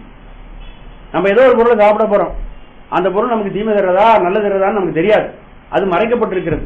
அது தெரிஞ்சதுன்னா நமக்கு அந்த வினையை நம்ம அனுபவிக்க முடியாம போயிடும். அப்ப அனுபவிப்பதற்கு அதில் உள்ள குற்றம் குணங்களை மறைத்து விட்டார். அதனால அதுல போய் நம்ம செயல்படுறோம். செயல்படும் பொழுது நம்ம வினை நல்ல வினையா இருந்தா அதுல இருந்து வர்றது நல்லதா வரும். ஆகவே உயிர்கள் தத்தம் வினைக்கு ஏற்றபடி உணர்ந்து நிற்கும். ஆகவே சிவன் தான் இந்த உயிர்களை செயற்படுத்துகிறான். அப்ப செயற்படுத்துகின்ற பொழுது வினைகளுக்கு தகுந்தது போல அனுபவங்களை உயிரானது உணர்ந்து நிற்கும். கான், இதை நீ தெளிவாக உணர்வாயாக. சிவன் அசத்தை என்னான். சிவன் உலக பொருள்களை நமக்கு வழங்கி இந்த உலகம் பூராவும் நம்மளை அனுபவிக்க வைக்கிறான். இருந்தாலும் சிவபெருமான் இந்த உலக பொருள்களால் அவன் பாதிக்கப்பட மாட்டான். நமக்கு அறிவுறுத்துவதற்காக இதெல்லாம் தர்றானே தவிர அவனுக்கு அனுபவம் தேவையில்லை. அவன் எதையும் அனுபவிச்சு அறிந்து கொள்ள வேண்டிய அளவுக்கு அவனுக்கு எதுவும் கிடையாது. அவன் அனுபவிக்காமலே எல்லாவற்றையும் அவன் அறிவிக்காமலே அறியக்கூடிய பேராற்றல் படைத்தவன். அவன் முற்றுணர்வினன், இயற்கை உணர்வினன். யாரும் அவனுக்கு அறிவிக்க வேண்டிய அவசியம் இல்லை. எண் குணங்களை நல்லா ஞாபகம் வச்சுங்க. ஞாபகம் வச்சுக்கிட்டு அதை பத்தியே சிந்தனை பண்ணி அந்த விஷயங்களே தியானம் பண்ணுங்க. அப்படி தியானிக்க தியானிக்க அவருடைய எண் குணங்களும் உங்களுக்கு இறங்கும். எண் குணத்து உலோமே அப்படின்னு அப்பர் பெருமான் சொல்லுகிறார். சிவபெருமான் நம்முடைய ஆணவமலத்திலிருந்து முற்றிலுமாக நாம் நீங்கி இருக்கின்ற நிலையிலே 8 குணத்தையும் நமக்கு வழங்குறான். நம்ம ஆராதனை செய்ய வேண்டியது எண் குணங்களை. இறைவன் எண் குணங்களின் வடிவமாக விளங்குகின்றான். அப்ப குணத்தை நாம் ஒவ்வொரு குணத்தை எடுத்துக்கொண்டு நாம் அதை தியானம் பண்ணணும். முற்றறிவினன், எல்லாவற்றையும் அறிவான். நம்ம எல்லாவற்றையும் நமக்கு தெரியாது. நமக்கு மறைக்கப்பட்டு அங்கங்க மறைச்சு மறைச்சு மறைச்சுதான் நமக்கு அறிவுறுத்தப்படுகிறது. அவன் முற்றறிவினன். சொன்ன சிவன் கண்ணா, அவன் கண்ணாக இருந்து உலகத்தை நமக்கு உயிர்களுக்கு காட்டி தருகிறான். முக்கியமான செய்தி, அவன் தான் காட்டி தருகிறான். அவன் காட்டுகின்றபடி உயிர்கள் வினைக்கு தகுந்தது போல காணும், அனுபவிக்கும். நீ இதனை தெளிவாக உணர்வாயாக. சிவன் அசத்தை என்னான். உலக பொருள்களை எல்லாம் உயிர்கள் நுகர்வதற்கு அவன் துணையா இருக்கிறான். ஆகவே துணையாக இருப்போன் தானும் கொஞ்சம் அனுபவிப்பதில்லை. அனுபவித்து அவன் எதையும் தெரிந்து கொள்ள வேண்டிய, நம்ம உலகத்தில் தான் சொல்றோம் தேனை எடுத்தவன் புறங்கையை நக்காமல் விடுவானா அப்படின்னு சொல்லுவோம். ஆனால் சிவபெருமான் உயிர்களுக்கு உணர்த்துகிறான், அறிவிக்கிறான், உயிர்களை அனுபவிக்க வைக்கிறான், வினைகளின் வழி செலுத்துகிறான். ஆனால் அவைகள் எதையும் அவன் அனுபவிப்பதில்லை. அவன் எதற்காக செய்யறான்னா உயிர்களுக்காக செய்கிறான். இப்ப கண்ணை உயிர் செலுத்துகிறது, அதனுடைய அனுபவம் உயிருக்கு கிடைக்கிறது. ஆனால் உயிரை இறைவன் செலுத்துகிறான், அந்த அனுபவம் யாருக்கு போகுது? உயிருக்கு தான் வருகிறது, இறைவனுக்கு இல்லை. இதான் செய்தி. இதனால தெளிவா நீங்க மனசுல வச்சுக்கணும். ரெண்டுக்கும் வித்தியாசம் இருக்கு. ஆகவே சிவபெருமான் இந்த உலகத்தை அனுபவித்து எந்த அனுபவத்தையும் அடைய வேண்டிய அவசியம் அவனுக்கு இல்லை. ஆகவே உலகத்தை அவன் அனுபவிக்க மாட்டான். சிவன் அசத்தை என்னான். அசத் இந்த உலகம், அவன் அனுபவித்து அறிய மாட்டான். ஆகவே சிவன் என்னான் சிவன் அப்படின்னு சொல்லும் பொழுதே அவனுடைய எண் குணங்கள்ல உங்களுக்கு ஒன்று ஞாபகம் வர வேண்டும். அவன் இயல்பாகவே பாசங்களின்றும் நீங்கி தூய்மையான வடிவத்தை உடையவன். அவன் தூய்மையே வடிவெடுத்தவன். ஏன்னா இந்த பாசத்தினால் அவன் எதையும் அனுபவிக்க வேண்டியதில்லை. பாசத்தை கருவியா கொண்டு எதையும் செய்ய வேண்டியதில்லை. இப்ப நம்ம பாச கருவிகளையே துணையாக கொண்டு எல்லா காரியம் பண்றோம். அதனால நம்ம தூய்மை இல்லாமல் இருக்கிறோம். இது எந்த துணையும் அவனுக்கு தேவையில்லாதனாலே அவன் தூய வடிவினன். மணிவாச பெருமான் அதை சொல்றார். தூயமேனி சுடர்விடு சோதி காதலனாகி கடுநீர் மாலை இயல்புடைத்தாக எழில்பெற அணிந்தும். தூயமேனி சுடர்விடு சோதி. ஏனென்றால் ஆணவமலம் பற்றாதவன் அவன், அதனால தூய்மையானவன். ஆணவமலம் பற்றாதவன், அதனால மங்களமானவன். ஆணவமலம் பற்றாதவன், ஆனால் அதனால் அவன் நன்மையானவன், தீமை அண்டாதவன். ஆகவே சிவபெருமானுக்குரிய எல்லா பெயர்களும் காரணமாக அமைந்திருக்கின்றன. நன்றுடையான்னா எப்படி நன்றுடையான்? நாம நன்றுடையான் இல்லை, நம்ம ஆணவமலம் பற்றுது. அதனால பல தீய காரியங்களில் நம்ம ஈடுபடுகிறோம். நம்ம நல்லதை சேரல, நல்லதை சேரும் பொழுது நம்ம நன்றுடையான ஆயிடுவோம். நன்றுடையானை சாரும் பொழுது நன்றுடையான் ஆகும். அவன் மங்கள வடிவானவன், நன்றுடையவன், உற்றறிவினன், இயற்கை உணர்வினன், தன்மயம் உடையவன், பேரின்ப சொரூபன். இப்படி ஏராளமான 8 நல்ல குணங்களை எல்லாம் தன்னகத்தை அவன் அடக்கி வைத்திருக்கிறான். ஆகவே சிவன் அசத்தை எண்ணான். அவன் அசத்தை எண்ணாததினாலே அவன் தூயவன். இயல்பாகவே பாசங்களினின்றும் நீங்கிய பெருமை உடையவன் சிவபெருமான். சிவன் அசத்தை எண்ணான் என்று அசத்தாகிய உலகம் அவன் முன் வேறாக விளங்கி நிற்கவில்லை. அவனுக்கு முன்னாடி நிக்கிறது ஒரு பொருளும் கிடையாது. ஏனென்றால் அவனே எல்லா பொருளும் அவனுக்கு முன்னாடி என்ன நிற்கும்? இப்ப நான் ஒரு பொருள், நீங்க ஒரு பொருள், நீங்க எனக்கு எதுக்கு வந்து நிக்கிறீங்க? ஆனா இந்த பிரபஞ்சம் அனைத்தும் அவனே. அதனால அவனுக்கு எதிராக இருக்கக்கூடிய பொருள் ஒன்று இல்லை. யாவையும் சூனியம் தத்ததிராகலின் 7ஆம் சூத்திரம் அப்படி பார்க்கலாம். ஆகவே இந்த எடுத்துக்காட்டு வெண்பா என்ன சொல்லுகிறதுனா, சிவபெருமான் நிலை பெற்றவன், திருப்பி இல்லாதவன், பேரின்ப வடிவானவன். அவனுக்கு முன்னால் இந்த உலகம் அவனுடைய சாநித்தியத்தினாலே செயல்படுகிறது. அதை தெளிவாக உணர்தல் வேண்டும். சிவபெருமான் கண்ணாக இருந்து இந்த உலகத்தினுடைய அனுபவங்களை உனக்கு காட்டுகிறான். அதனால் நீ எல்லா அனுபவங்களையும் அவன் காட்டுவதனாலே உலகத்தினுடைய இன்ப துன்ப அனுபவங்களை வினை வழியாக நீ அனுபவித்துக் கொண்டு இருக்கிறாய். இதை செய்கின்ற சிவன் அப்படி வினைகளின் வழி உன்னை நடத்தினாலும் அந்த அசத்தாகிய உலகம் அவனுக்கு எந்த விதமான விகாரத்தையும் ஏற்படுத்துவதில்லை. அவன் இந்த உலகத்திலிருந்து அவன் நீங்கி நிற்கிறான்.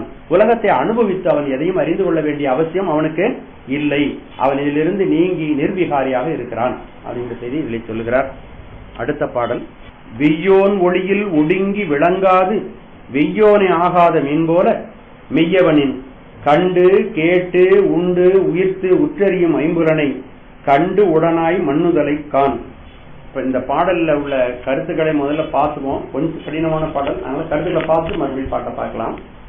இப்போ இங்க மீன் இங்க சொல்லியிருக்கு இந்த பாடல்ல பாருங்க. 2வது வரியில மீன் போல, மீன்னா நம்ம நட்சத்திரங்களை நினைத்துக் கொள்வோம். இந்த இடத்துல அந்த நட்சத்திரங்களை குறிப்பிடல, கிரகங்களை குறிப்பிடுகிறார். கிரகம் 9 கோள்கள் இருக்குன்னு சொல்ல முடியா, கிரகங்கள்னு சொல்ல முடியா. இந்த கிரகங்கள் எல்லாம் எதனால் ஒளி பெறுகின்றன? சூரியனால். இப்ப சந்திரன் இருக்கிறது, அது சூரியனுடைய ஒளியை வாங்கி பிரகாசிக்கிறது இல்லையா? சந்திரனுக்கு சுய ஒளி உண்டா? அதுக்கு சுய ஒளி கிடையாது, அது வாங்கி பிரகாசிக்கிறது. இப்ப பகல் நேரத்துல நிலவு காலங்கள்ல சில சமயம் நீங்க சந்திரனை பார்க்கலாம், பகல்ல பார்க்கலாம் பாத்தீங்களா? ஆனால் அது சூரிய ஒளியை வாங்கி பிரகாசித்தாலும் சூரியன் வேறு சந்திரன் வேறா இருக்கு. ஆனால் சூரிய ஒளியிலே சந்திரனானது அடங்கி விடுகிறது இல்லையா? இதெல்லாம் ஞாபகம் வச்சுங்க, இந்த உதாரணம் ஞாபகம் வச்சு. சூரியன் வேறு சந்திரன் வேறு, சூரிய ஒளியை வாங்கித்தான் சந்திரன் பிரகாசிக்கிறது. அப்போ சூரிய ஒளியில் சந்திர ஒளி அடங்கி போய் விடுகிறது. ஆனாலும் அந்த பொருள்கள் வேறு வேறாகவே இருக்கின்றன. அதுபோல இந்த உயிர்களெல்லாம் இறைவனது துணையினால் அறிவு பெறுகின்றன. என்னென்ன அறிவு பெறுகிறது? காணுகிறது, கேட்கிறது, சுவைக்கிறது, முகர்கிறது, உற்று அறிகிறது. அறிகிறது யாருடைய துணையினால? சிவபெருமானுடைய துணையினால. அப்படி உணரும் பொழுது இறைவன் ஐம்புலன்களை நுகர்கின்ற உயிர்கள் என்ன செய்யுதுன்னா, உயிர்கள் அந்த ஐம்புலன்கள் அறிகிறது, அவைகள் வேறு வேறாகத்தான் இருக்கின்றன. ஆனால் உயிர் உணர்வினால் தான் ஐம்பொறிகளும் உணர்கின்றன. உயிர் உணர்வு இல்லைன்னா ஐம்பொறிகளால உணர முடியாது. சூரியனுடைய ஒளியினால் தான் சந்திரன் பிரகாசிக்கிறது. அப்ப சூரியன் வேற சந்திரன் வேற, அப்ப உயிர் வேற ஐம்புலன்கள் வேற. ஆனாலும் ஐம்புலன்களுக்கும் அறிவு நிகழ்வதற்கு காரணமாக இருப்பது எது?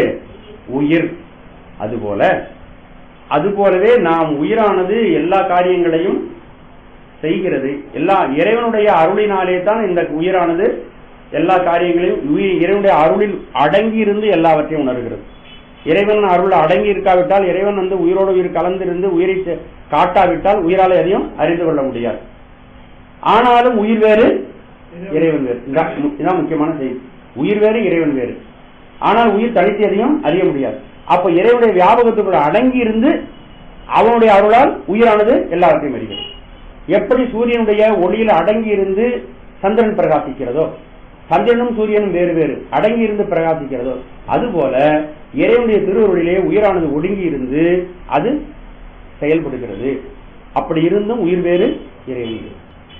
அதான் இந்த பாடல் சொல்லுகிறது. இப்ப பாட்ட பாருங்க. வெய்யோன் ஒளியில் ஒடுங்கி விளங்காது வெய்யோனை ஆகாத மீன் போல. இந்த மீன்னா நீங்க நட்சத்திரம் நினைச்சுக்காங்க, நட்சத்திரம் சுய ஒளி உண்டு, அதனால திரும்ப திரும்ப அதை சொல்றேன். இங்க கோள்கள் அப்படின்னு வச்சுக்கணும். மீன் போல மெய்யவனில் கண்டு கேட்டு உண்டு உயிர்த்து உற்றறியும் ஐம்புலனை கண்டு உடனாய் மண்ணுதலை கான். இறைவன் உயிர்களுக்கு காட்டுகிறான். அதான் செய்தி, நம்ம தெரிந்து கொள்ள வேண்டிய செய்தி அதான்.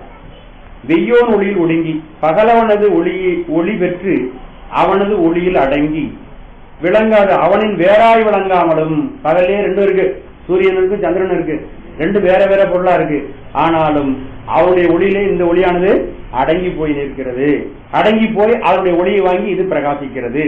வெய்யோனாக மீன் போல் அப்பகலவனே ஆகிவிடாமலும் நிற்கின்ற கோள் மீன்களை போல. அப்ப சூரியனாகவும் ஆடல, தனித்தும் பிரகாசிக்கல, அதுல அடங்கி இருந்து அந்த ஒளியை வாங்கி அது பிரகாசிக்கிறது. அதுபோல கண்டு கேட்டு உண்டு உயிர்த்து உற்றறியும் ஐம்புலனை, கண்டும் கேட்டும் சுவைத்தும் முகர்ந்தும் தொட்டு உணர்கின்ற ஐம்புலன்களை மெய்யவனில் கண்டு மெய்ப்பொருளாகிய முதல்வனால் உணர்ந்து. இப்போ ஐம்பொறிகள் செயல்படுகின்றன அப்படின்னா உயிர் அவைகளை செயற்படுத்தவில்லை. இறைவனுடைய அருளில் இந்த உயிரானது ஒடுங்கி இருந்து அந்த பிரகாசத்தை வாங்கி கொடுக்குது, அந்த பொறிகளுக்கு ஐம்பொறிகளுக்கு கொடுக்கிறது.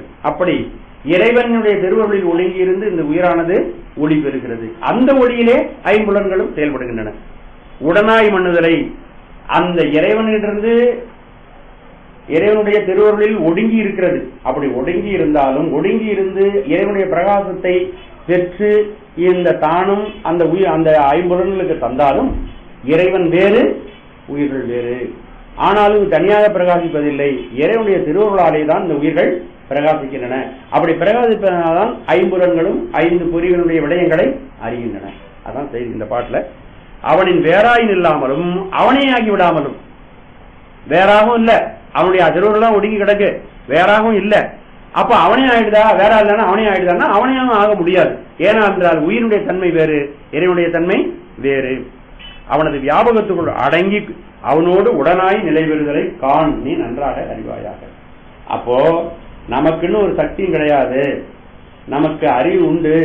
அந்த அறிவை இறைவன் காட்டினால் நமக்கு எந்த விஷயத்தையும் நம்மாலே காண முடியாது.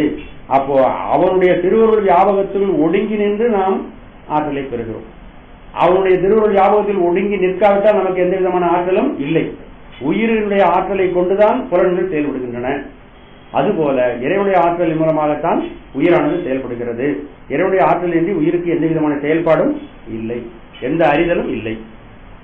ஆகவே இதுக்கு இந்த உதாரணத்தை காட்டுற அந்த உதாரணம் அருமையான உதாரணம்.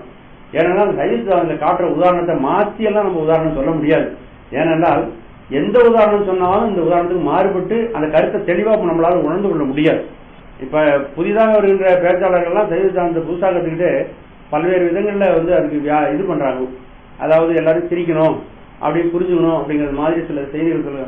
அதுக்கு பாத்தீங்கன்னா அந்த மரபுப்படி வருகின்ற உதாரணங்கள் எல்லாம், வேற உதாரணம் சொல்றதெல்லாம் பொருந்தாமல் போய்விடுகிறது. ஒரு பேச்சாளர் என்ன சொல்றாரு, ஒன்றாய் வேறாய் உடனாய் இருப்பது அப்படிங்கிறதுக்கு டீ கடையில டீ குடிக்கிற மாதிரி தான். அது டீ குடிக்க போய் உட்கார்ந்த உடனே டீ அவனோடு வேறாய் இருக்கிறது, அப்புறம் பக்கத்தில் வைக்கணும் அது உடனாய் இருக்கிறது, அப்புறம் ஒன்றாய் விடுகிறது, குடிச்சா ஒன்றாய் விடுகிறது. அந்த அந்த அது பொருந்தாது, அந்த உதாரணம் பொருந்தாது. அது பொருத்தி பார்த்தீங்கன்னா பொருந்தாது. அது மாதிரியெல்லாம் நம்ம உதாரணம் சொல்லக்கூடாது. இந்த உதாரணங்களை நல்லா ஞாபகம். ஏன்னா ஞானிகள் மெய்கண்டார் சிவனே ஆவார். கண்டக்கரையும் கண்ணுதலும் கறந்து இந்த மண்ணுலகத்திற்கு வந்த பெருமான் கண்டத்துல கரையை நீக்கிட்டு கண்ணில் இருக்கின்ற நெத்தி எடுத்துட்டு மண்ணை இந்த உலகத்தில் உள்ள மாந்தர்களை உயிர்ப்பதற்காக சிவனே அவதரித்தவர் மெய்கண்டார். அவர் ஒரு உதாரணம் சொல்றாருன்னா அந்த உதாரணத்தை நம்ம திரும்ப திரும்ப அதையே சொல்ல வேண்டியிருக்க, நம்ம மாடனா ஒண்ணு சொல்லுவோம் அப்படின்னு சொல்லக்கூடாது, புதிதா ஒண்ணு சொல்லக்கூடாது. சொன்னா அப்படி அந்த அளவுக்கு பொருத்தி நம்மளாலே முழுமையாக ஒரு உதாரணத்தை சொல்ல முடியாது. அதனால அந்த உதாரணத்தை மட்டும்தான் நம்ம சொல்லணும். ஆகவே இப்ப மறுபடியும் அதை ஞாபகப்படுத்துகிறேன். சூரியன் இருக்கிறது, அவனுடைய ஒளி இருக்கிறது, அந்த ஒளியிலே கிரகங்கள் செயல்படுகின்றன. கிரகங்கள் செயல்படுதல் என்றால் என்ன, அதனுடைய ஒளியை வாங்கி பிரகாசிக்கின்றன. அப்போ ஒளி பெற்று அதுக்கு வேறாக இல்லாமலும் உடனாக இல்லாமல் வேறாகத்தான் இருக்கு, வேறாக இருக்கிறது. அந்த சூரியனிலிருந்து சந்திரன் வேறு, ஆனால் தனியாக அந்த சந்திரனுக்கு எந்த செயல்பாடும் இல்லை. அந்த சூரியனுக்குள்ள அடங்கி நின்று அது பிரகாசிக்கிறது. அதுபோல இறைவனுடைய திருவருள் வியாபகம் வியாபித்து நிற்கிறது. அந்த வியாபகத்துக்குள் உயிர்கள் இருக்கின்றன. அந்த வியாபகத்துக்குள் உயிர்கள் இருக்கின்ற உயிர்களை இறைவன் எல்லா விஷயங்களையும் அவன் தான் அறிவிக்கிறான். அப்படி அறிவு பெற்று அடங்கி நின்று அந்த இறையருளில் அடங்கி நின்று உயிர்கள் இந்த உலகத்தை அனுபவிக்கின்றன, இன்பத்துள்ள உணர்வுகளை இணைவழி அடைகின்றன. அதான் இந்த பாடலுடைய கருத்து.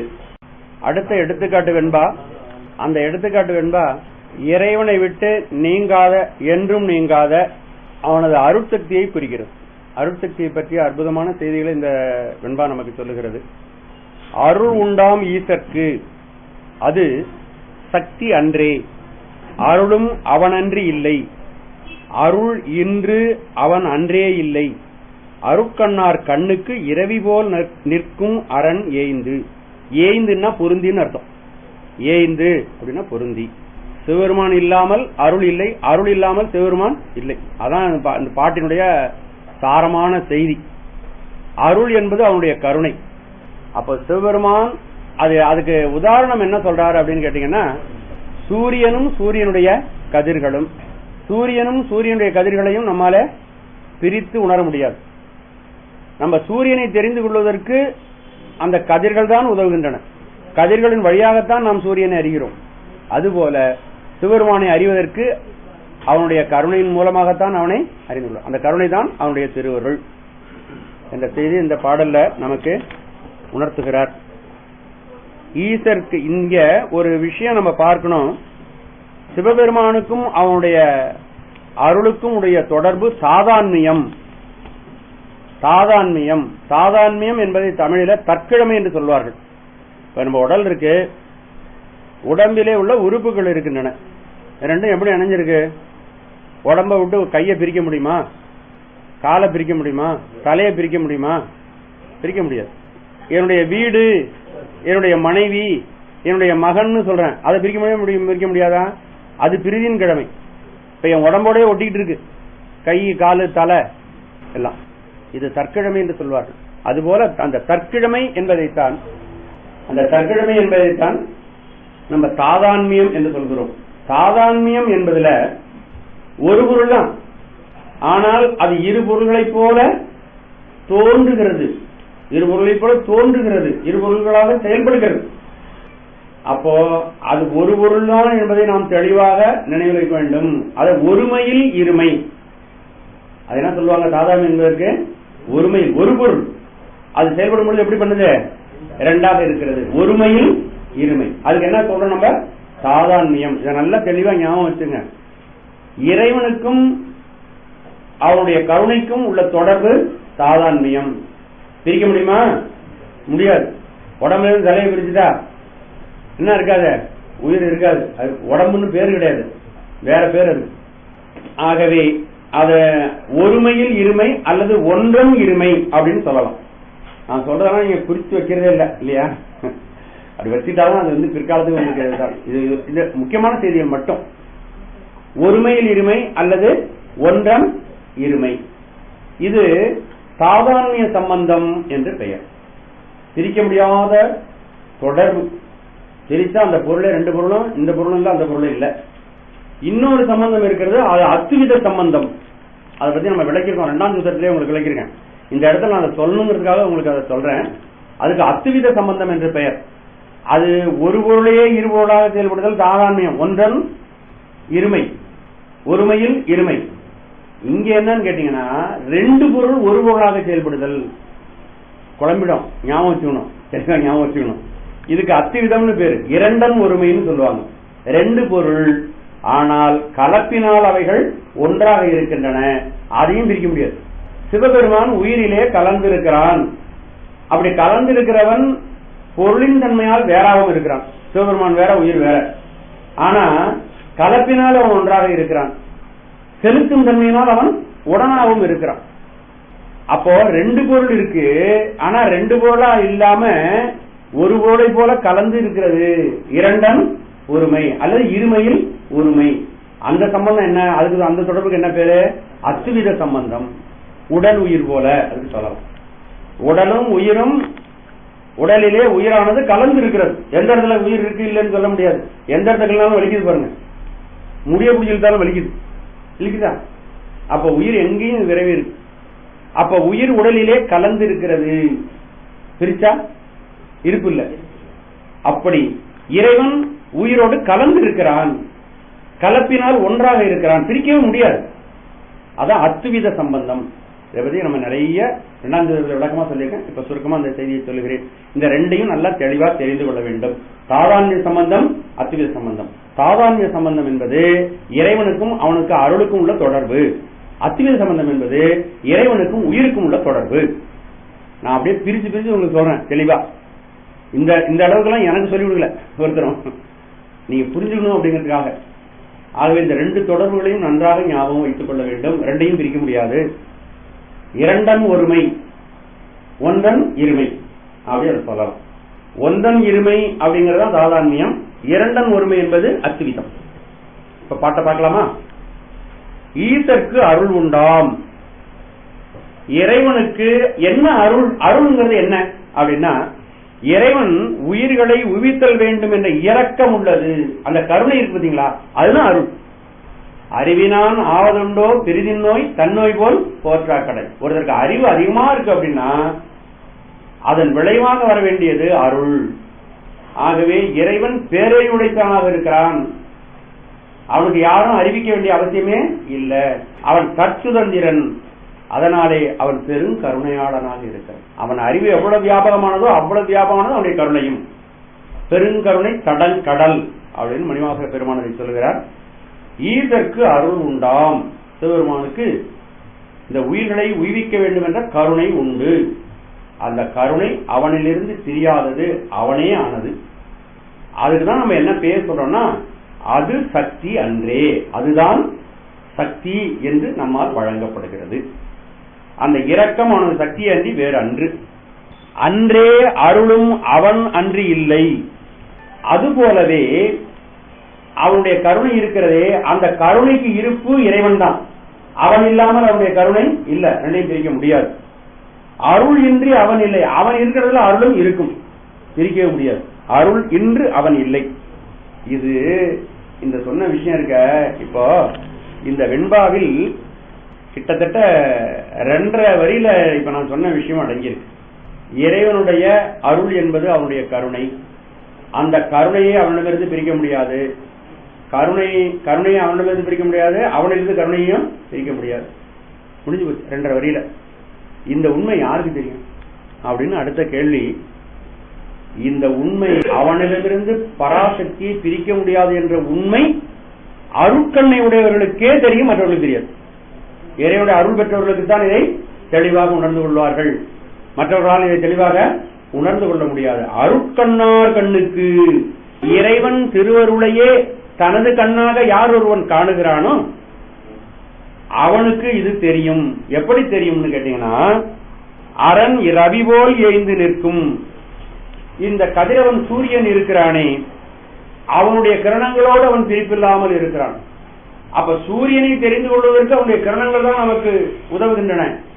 சூரியன் தன் கிரணங்களாலே தான் நம்மை தொடர்பு கொள்கிறான். நல்லா தெளிவா அந்த இடத்துல சூரியனை வச்சுட்டு எல்லா விஷயத்தையும் நீங்க வெளியாகணும். அதுல இருந்து சூரியனுடைய கிரணங்கள் தான் நம்ம சூரியனே இங்க மண்ணுலகத்துக்கு வர்றது இல்லை, அந்த ஒளியை நம்மளால தாங்க முடியாது. அவனுடைய கிரணங்கள் வழியாகத்தான் இந்த உலகத்தை தொடர்பு கொள்கிறான். சிவன் தன்னுடைய கருணையின் வழியாகத்தான் உயிர்களை தொடர்பு கொள்கிறான். அப்ப அவனை நம்மை இணைக்கிறது எது? அவனுடைய திருவருள். சூரியனை தெளிவா ஞாபகம் வச்சுக்காம இது புரியும். இது யாருக்கு நல்லா வழங்கும்? இறைவனுடைய அருட்கண்ணை பெற்றவர்களுக்கு, அவனுடைய திருவருளை பெற்றவர்களுக்கு தான் உணர்ந்து கொள்ள முடியும். சிவபெருமான் வியாபக பொருள். அந்த வியாபகம் எதனால் விளங்குகிறதுனா, சூரியனை பார்த்தா ஒரு இடத்துல இருக்கு, ஆனால் அவருடைய கிரணங்கள் எங்கும் வியாபித்து இருக்கின்றன. அவன் கருணையினால் இந்த பிரபஞ்சம் அனைத்தும் வியாபித்திருக்கிறான். அந்த கருணையினாலேயே இந்த உயிர்களை தொடர்பு கொள்கிறான். அவனுடைய கருணையினாலே இந்த உயிர்களை உய்விக்கிறான். எவ்வளவு விஷயம் இருக்கு பாருங்க. அவன் இருக்கான், எட்டி சூரியன் எட்டி இருக்கு. எத்தனையோ ஆயிரக்கணக்கான மைல்களை கடந்து இந்த பூமியை சூரியனுடைய கிரணங்கள் தழுவுகின்றன. சூரியன் தான் நமக்கு தகப்பன். அவன் இல்லைன்னா பிரபஞ்சத்துல ஒரு உயிரும் தோன்ற முடியாது. சரியான வெப்பம் இந்த பூமிக்கு கிடைச்சிட்டு இருக்கு. நம்ம எல்லாம் புண்ணியம் செஞ்சவர். மற்ற கிரகத்துல உயிர் இருக்கா இல்லைன்னா ஆராய்ச்சி பண்ணிட்டு இருக்காங்க. இன்னும் ஒருத்தரும் தெரியல உயிர் இருக்கா இல்லையா, தண்ணியே தவைகிறதுல இருக்கா இல்லையான்னு தெரியல. அப்படி பொருத்தமாக அமையும் பொழுதுதான் உயிர்கள் இங்கு பிறக்கின்றன. மானுட பிறவி அரிதறிதாக நமக்கு கிடைக்கிறது. இந்த மானுட பிறவி கிடைக்கிறதுங்கிறது சாமானியம் இல்லை. எவ்வளவோ தவம் செய்து நம்ம இந்த மண்ணுலகத்துக்கு வந்திருக்கோம். இந்த மானுட பிறவியில நாம அடைய வேண்டிய உடலை கிடைச்சு போச்சு, அடைய வேண்டிய பக்குவத்தை நம்ம அடையணும். அதுக்காக தான் இந்த உலகத்துல நம்ம வந்திருக்கிறோம். அதுவும் இந்த பூமியில மட்டும் உயிர்கள் இருப்பதை நாம் உணர்வோம், மற்ற இடத்துல இல்லை. இங்கேயும் இறைவனுடைய அருட்கண்ணை நாம் பெற வேண்டும். அருட்கண்ணை பெற்றால்தான் இறைவனும் அவனுடைய கருணையும் வேறு வேறு அல்ல, ரெண்டும் ஒன்றுதான் என்பதை நம்மாலே தெளிவாக உணர முடியும். அதுக்குதான் இந்த சூரியனை உதாரணத்தை நம்ம புரிஞ்சுக்கிறதுக்காக அந்த அற்புதமான ஒரு உதாரணத்தை சொல்கிறார். சூரியனும் சூரியனுடைய கதிர்களும் வேறு வேறு அல்ல, ஒன்றிலே ஒன்றிலிருந்து பிரிக்க முடியாது. சூரியனுடைய கதிர்கள் இல்லாவிட்டால், இந்த இந்த சூரியனுடைய கிரணங்கள் இல்லாவிட்டால் சூரியனுடைய பயன் நமக்கு நிச்சயமாக கிடைக்காது. அப்ப அந்த கிரணங்களின் மூலமாக தான் நம்முடைய பயனை எழுதுகிறோம். இறைவனுடைய கருணையின் மூலமாகத்தான் உயிர்கள் பயனை அடைகின்றன. அவருடைய திரோதான சக்தியாக இருந்து உயிர்களை தாயேயாகி வளர்த்தனை போற்றி என்று மணிவாசக பெருமான் சொல்வது போல தாயாக இருந்து இந்த உயிர்களை எல்லாம் பக்குவப்படுத்தி வளர்த்து அவனுடைய கருணை. ஆகவே ஞானக்கண்ணை அருட்கண்ணை பெற்றவர்களாகிய நாம் இறைவனும் இறைவனுடைய ஆற்றலும் இறைவனுடைய கருணையும் வேறு வேறு என்று கருதக்கூடாது. இறைவனுடைய கருணைதான் அவனுக்கு சக்தியாக விளங்குகிறது. அவனிலிருந்து அதை பிரிக்க முடியாது, அதிலிருந்து அவனையும் பிரிக்க முடியாது. நம்ம இது படிக்கும் பொழுது ஒரு பாடல் படிச்சிருக்கிறோம், சிவஞான சித்தியார். சிவஞான சித்தியார் நம்ம முதல்ல அதை தெளிவா படிச்சது, அந்த செய்தி பூரா உங்களுக்கு நான் சொல்லியிருக்கிறோம். இந்த சூத்திரம் படிச்சிருக்கோமா இல்லையா? சிவஞான சித்தியார்ல பாரு, அருளது சக்தியாகும் அரண்தனக்கு, அருளது சக்தியாகும் அரண்தனக்கு, அருளையின்றி தெருள் சிவம் இல்லை, அந்த சிவமின்றி சக்தி இல்லை, மருளினை அருளால் வாட்டி, மருள்னா நம்மகிட்ட இருக்க ஆணவமலம், அதை அருளால் வாட்டி ஆணவமலத்தை தன்னுடைய அருளினாலே சிவபெருமான் பக்குவப்படுத்தி நம்மிடமிருந்து வெளிப்படுத்துகிறான். மருளினை அருளால் வாட்டி மண்ணுயிர்க்கு அளிப்பன். எதை அளிப்பன்? அருளை அளிப்பன். கண்கட்கு இருளினை ஒளியால் ஓட்டும் இரவியை போல ஈசன். இந்த பாட்டு அப்படியே 239வது பாடல். ஆகவே இறைவனுக்கு அருளே சக்தியாகிறது. அருளையின்றி தெருள் சிவம் இல்லை, அந்த சிவமின்றி சக்தி இல்லை என்பதை நல்ல தெளிந்த அறிவுடையவர்கள் தெளிவாக உணர்வார்கள் என்று சொல்லி இந்த 5ஆம் சூத்திரத்தை மீகண்ட சுவாமிகள் நிறைவு செய்கின்றார். ஆகவே இந்த 5ஆம் சூத்திரத்தினுடைய கருத்தாக நாம் சாரமாக தெரிந்து கொள்ள வேண்டியது என்ன அப்படின்னு கேட்டால், இந்த உயிரால் ஐம்புலன்களும் செலுத்தப்படுகின்றன. அப்படி செலுத்தப்பட்டாலும் இந்த 5 புலன்களும் தம்மையும் அறியாது, தம்மை செலுத்துகின்ற உயிரையும் அறியாது. அதுபோல இறைவனுடைய திருவருள் தான் இந்த உயிரை செலுத்துகிறது. ஆனால் அந்த 5 புலன்களைப் போல உயிர்கள் தம்மையும் அறியாது, தம்மை செலுத்துகின்ற திருவருளையும் அறிந்து கொள்ள மாட்டார். ஆனால் உண்மையிலேயே இறைவன் தான் நம்மை அறிவிக்கிறான். அறிவித்து இந்த உலக இன்ப துன்பங்களை வினைவழி நமக்கு அனுபவிக்க செய்து கூட்டுவித்து நமக்கு ஞான அனுபவங்களை தருகிறான். இவ்வளவு காரியங்களையும் செய்தாலும் சிவபெருமான் நிர்விகாரியாகவே இருக்கிறான். அவன் இந்த உலகத்தின் மூலமாக நம்மை செயற்படுத்தியும் உலகத்தினுடைய பாசம் அவனை பற்றாத அளவுக்கு அவன் ஒளிபுரிந்திய தூய பொருளாக விளங்குகிறான். அதற்கு உதாரணமாக என்ன சொல்றான்னா, காந்தத்தின் முன்னால் செயல்படுகின்ற இரும்பை போல அவனுக்கு முன்னால் இந்த உலகமும் சத்தும் அசத்துமாகிய உலகம் செயற்படுகிறது. அவன் இந்த சத்தும் அசத்துமாகிய இந்த உலகத்தினால் அவன் பாதிக்கப்படாமல் நிர்விகாரியாக விளங்குகிறான். அவனுடைய அருளை கொண்டே இந்த உலகத்தை எல்லாம் அவன் செயற்படுத்துகிறான். திரோதான சக்தி தாயாக இருந்து இந்த உயிர்களை பக்குவப்படுத்தி இறைவனிடம் அழைத்து செல்கிறது என்பது இந்த சூத்திரத்தினுடைய ஒரு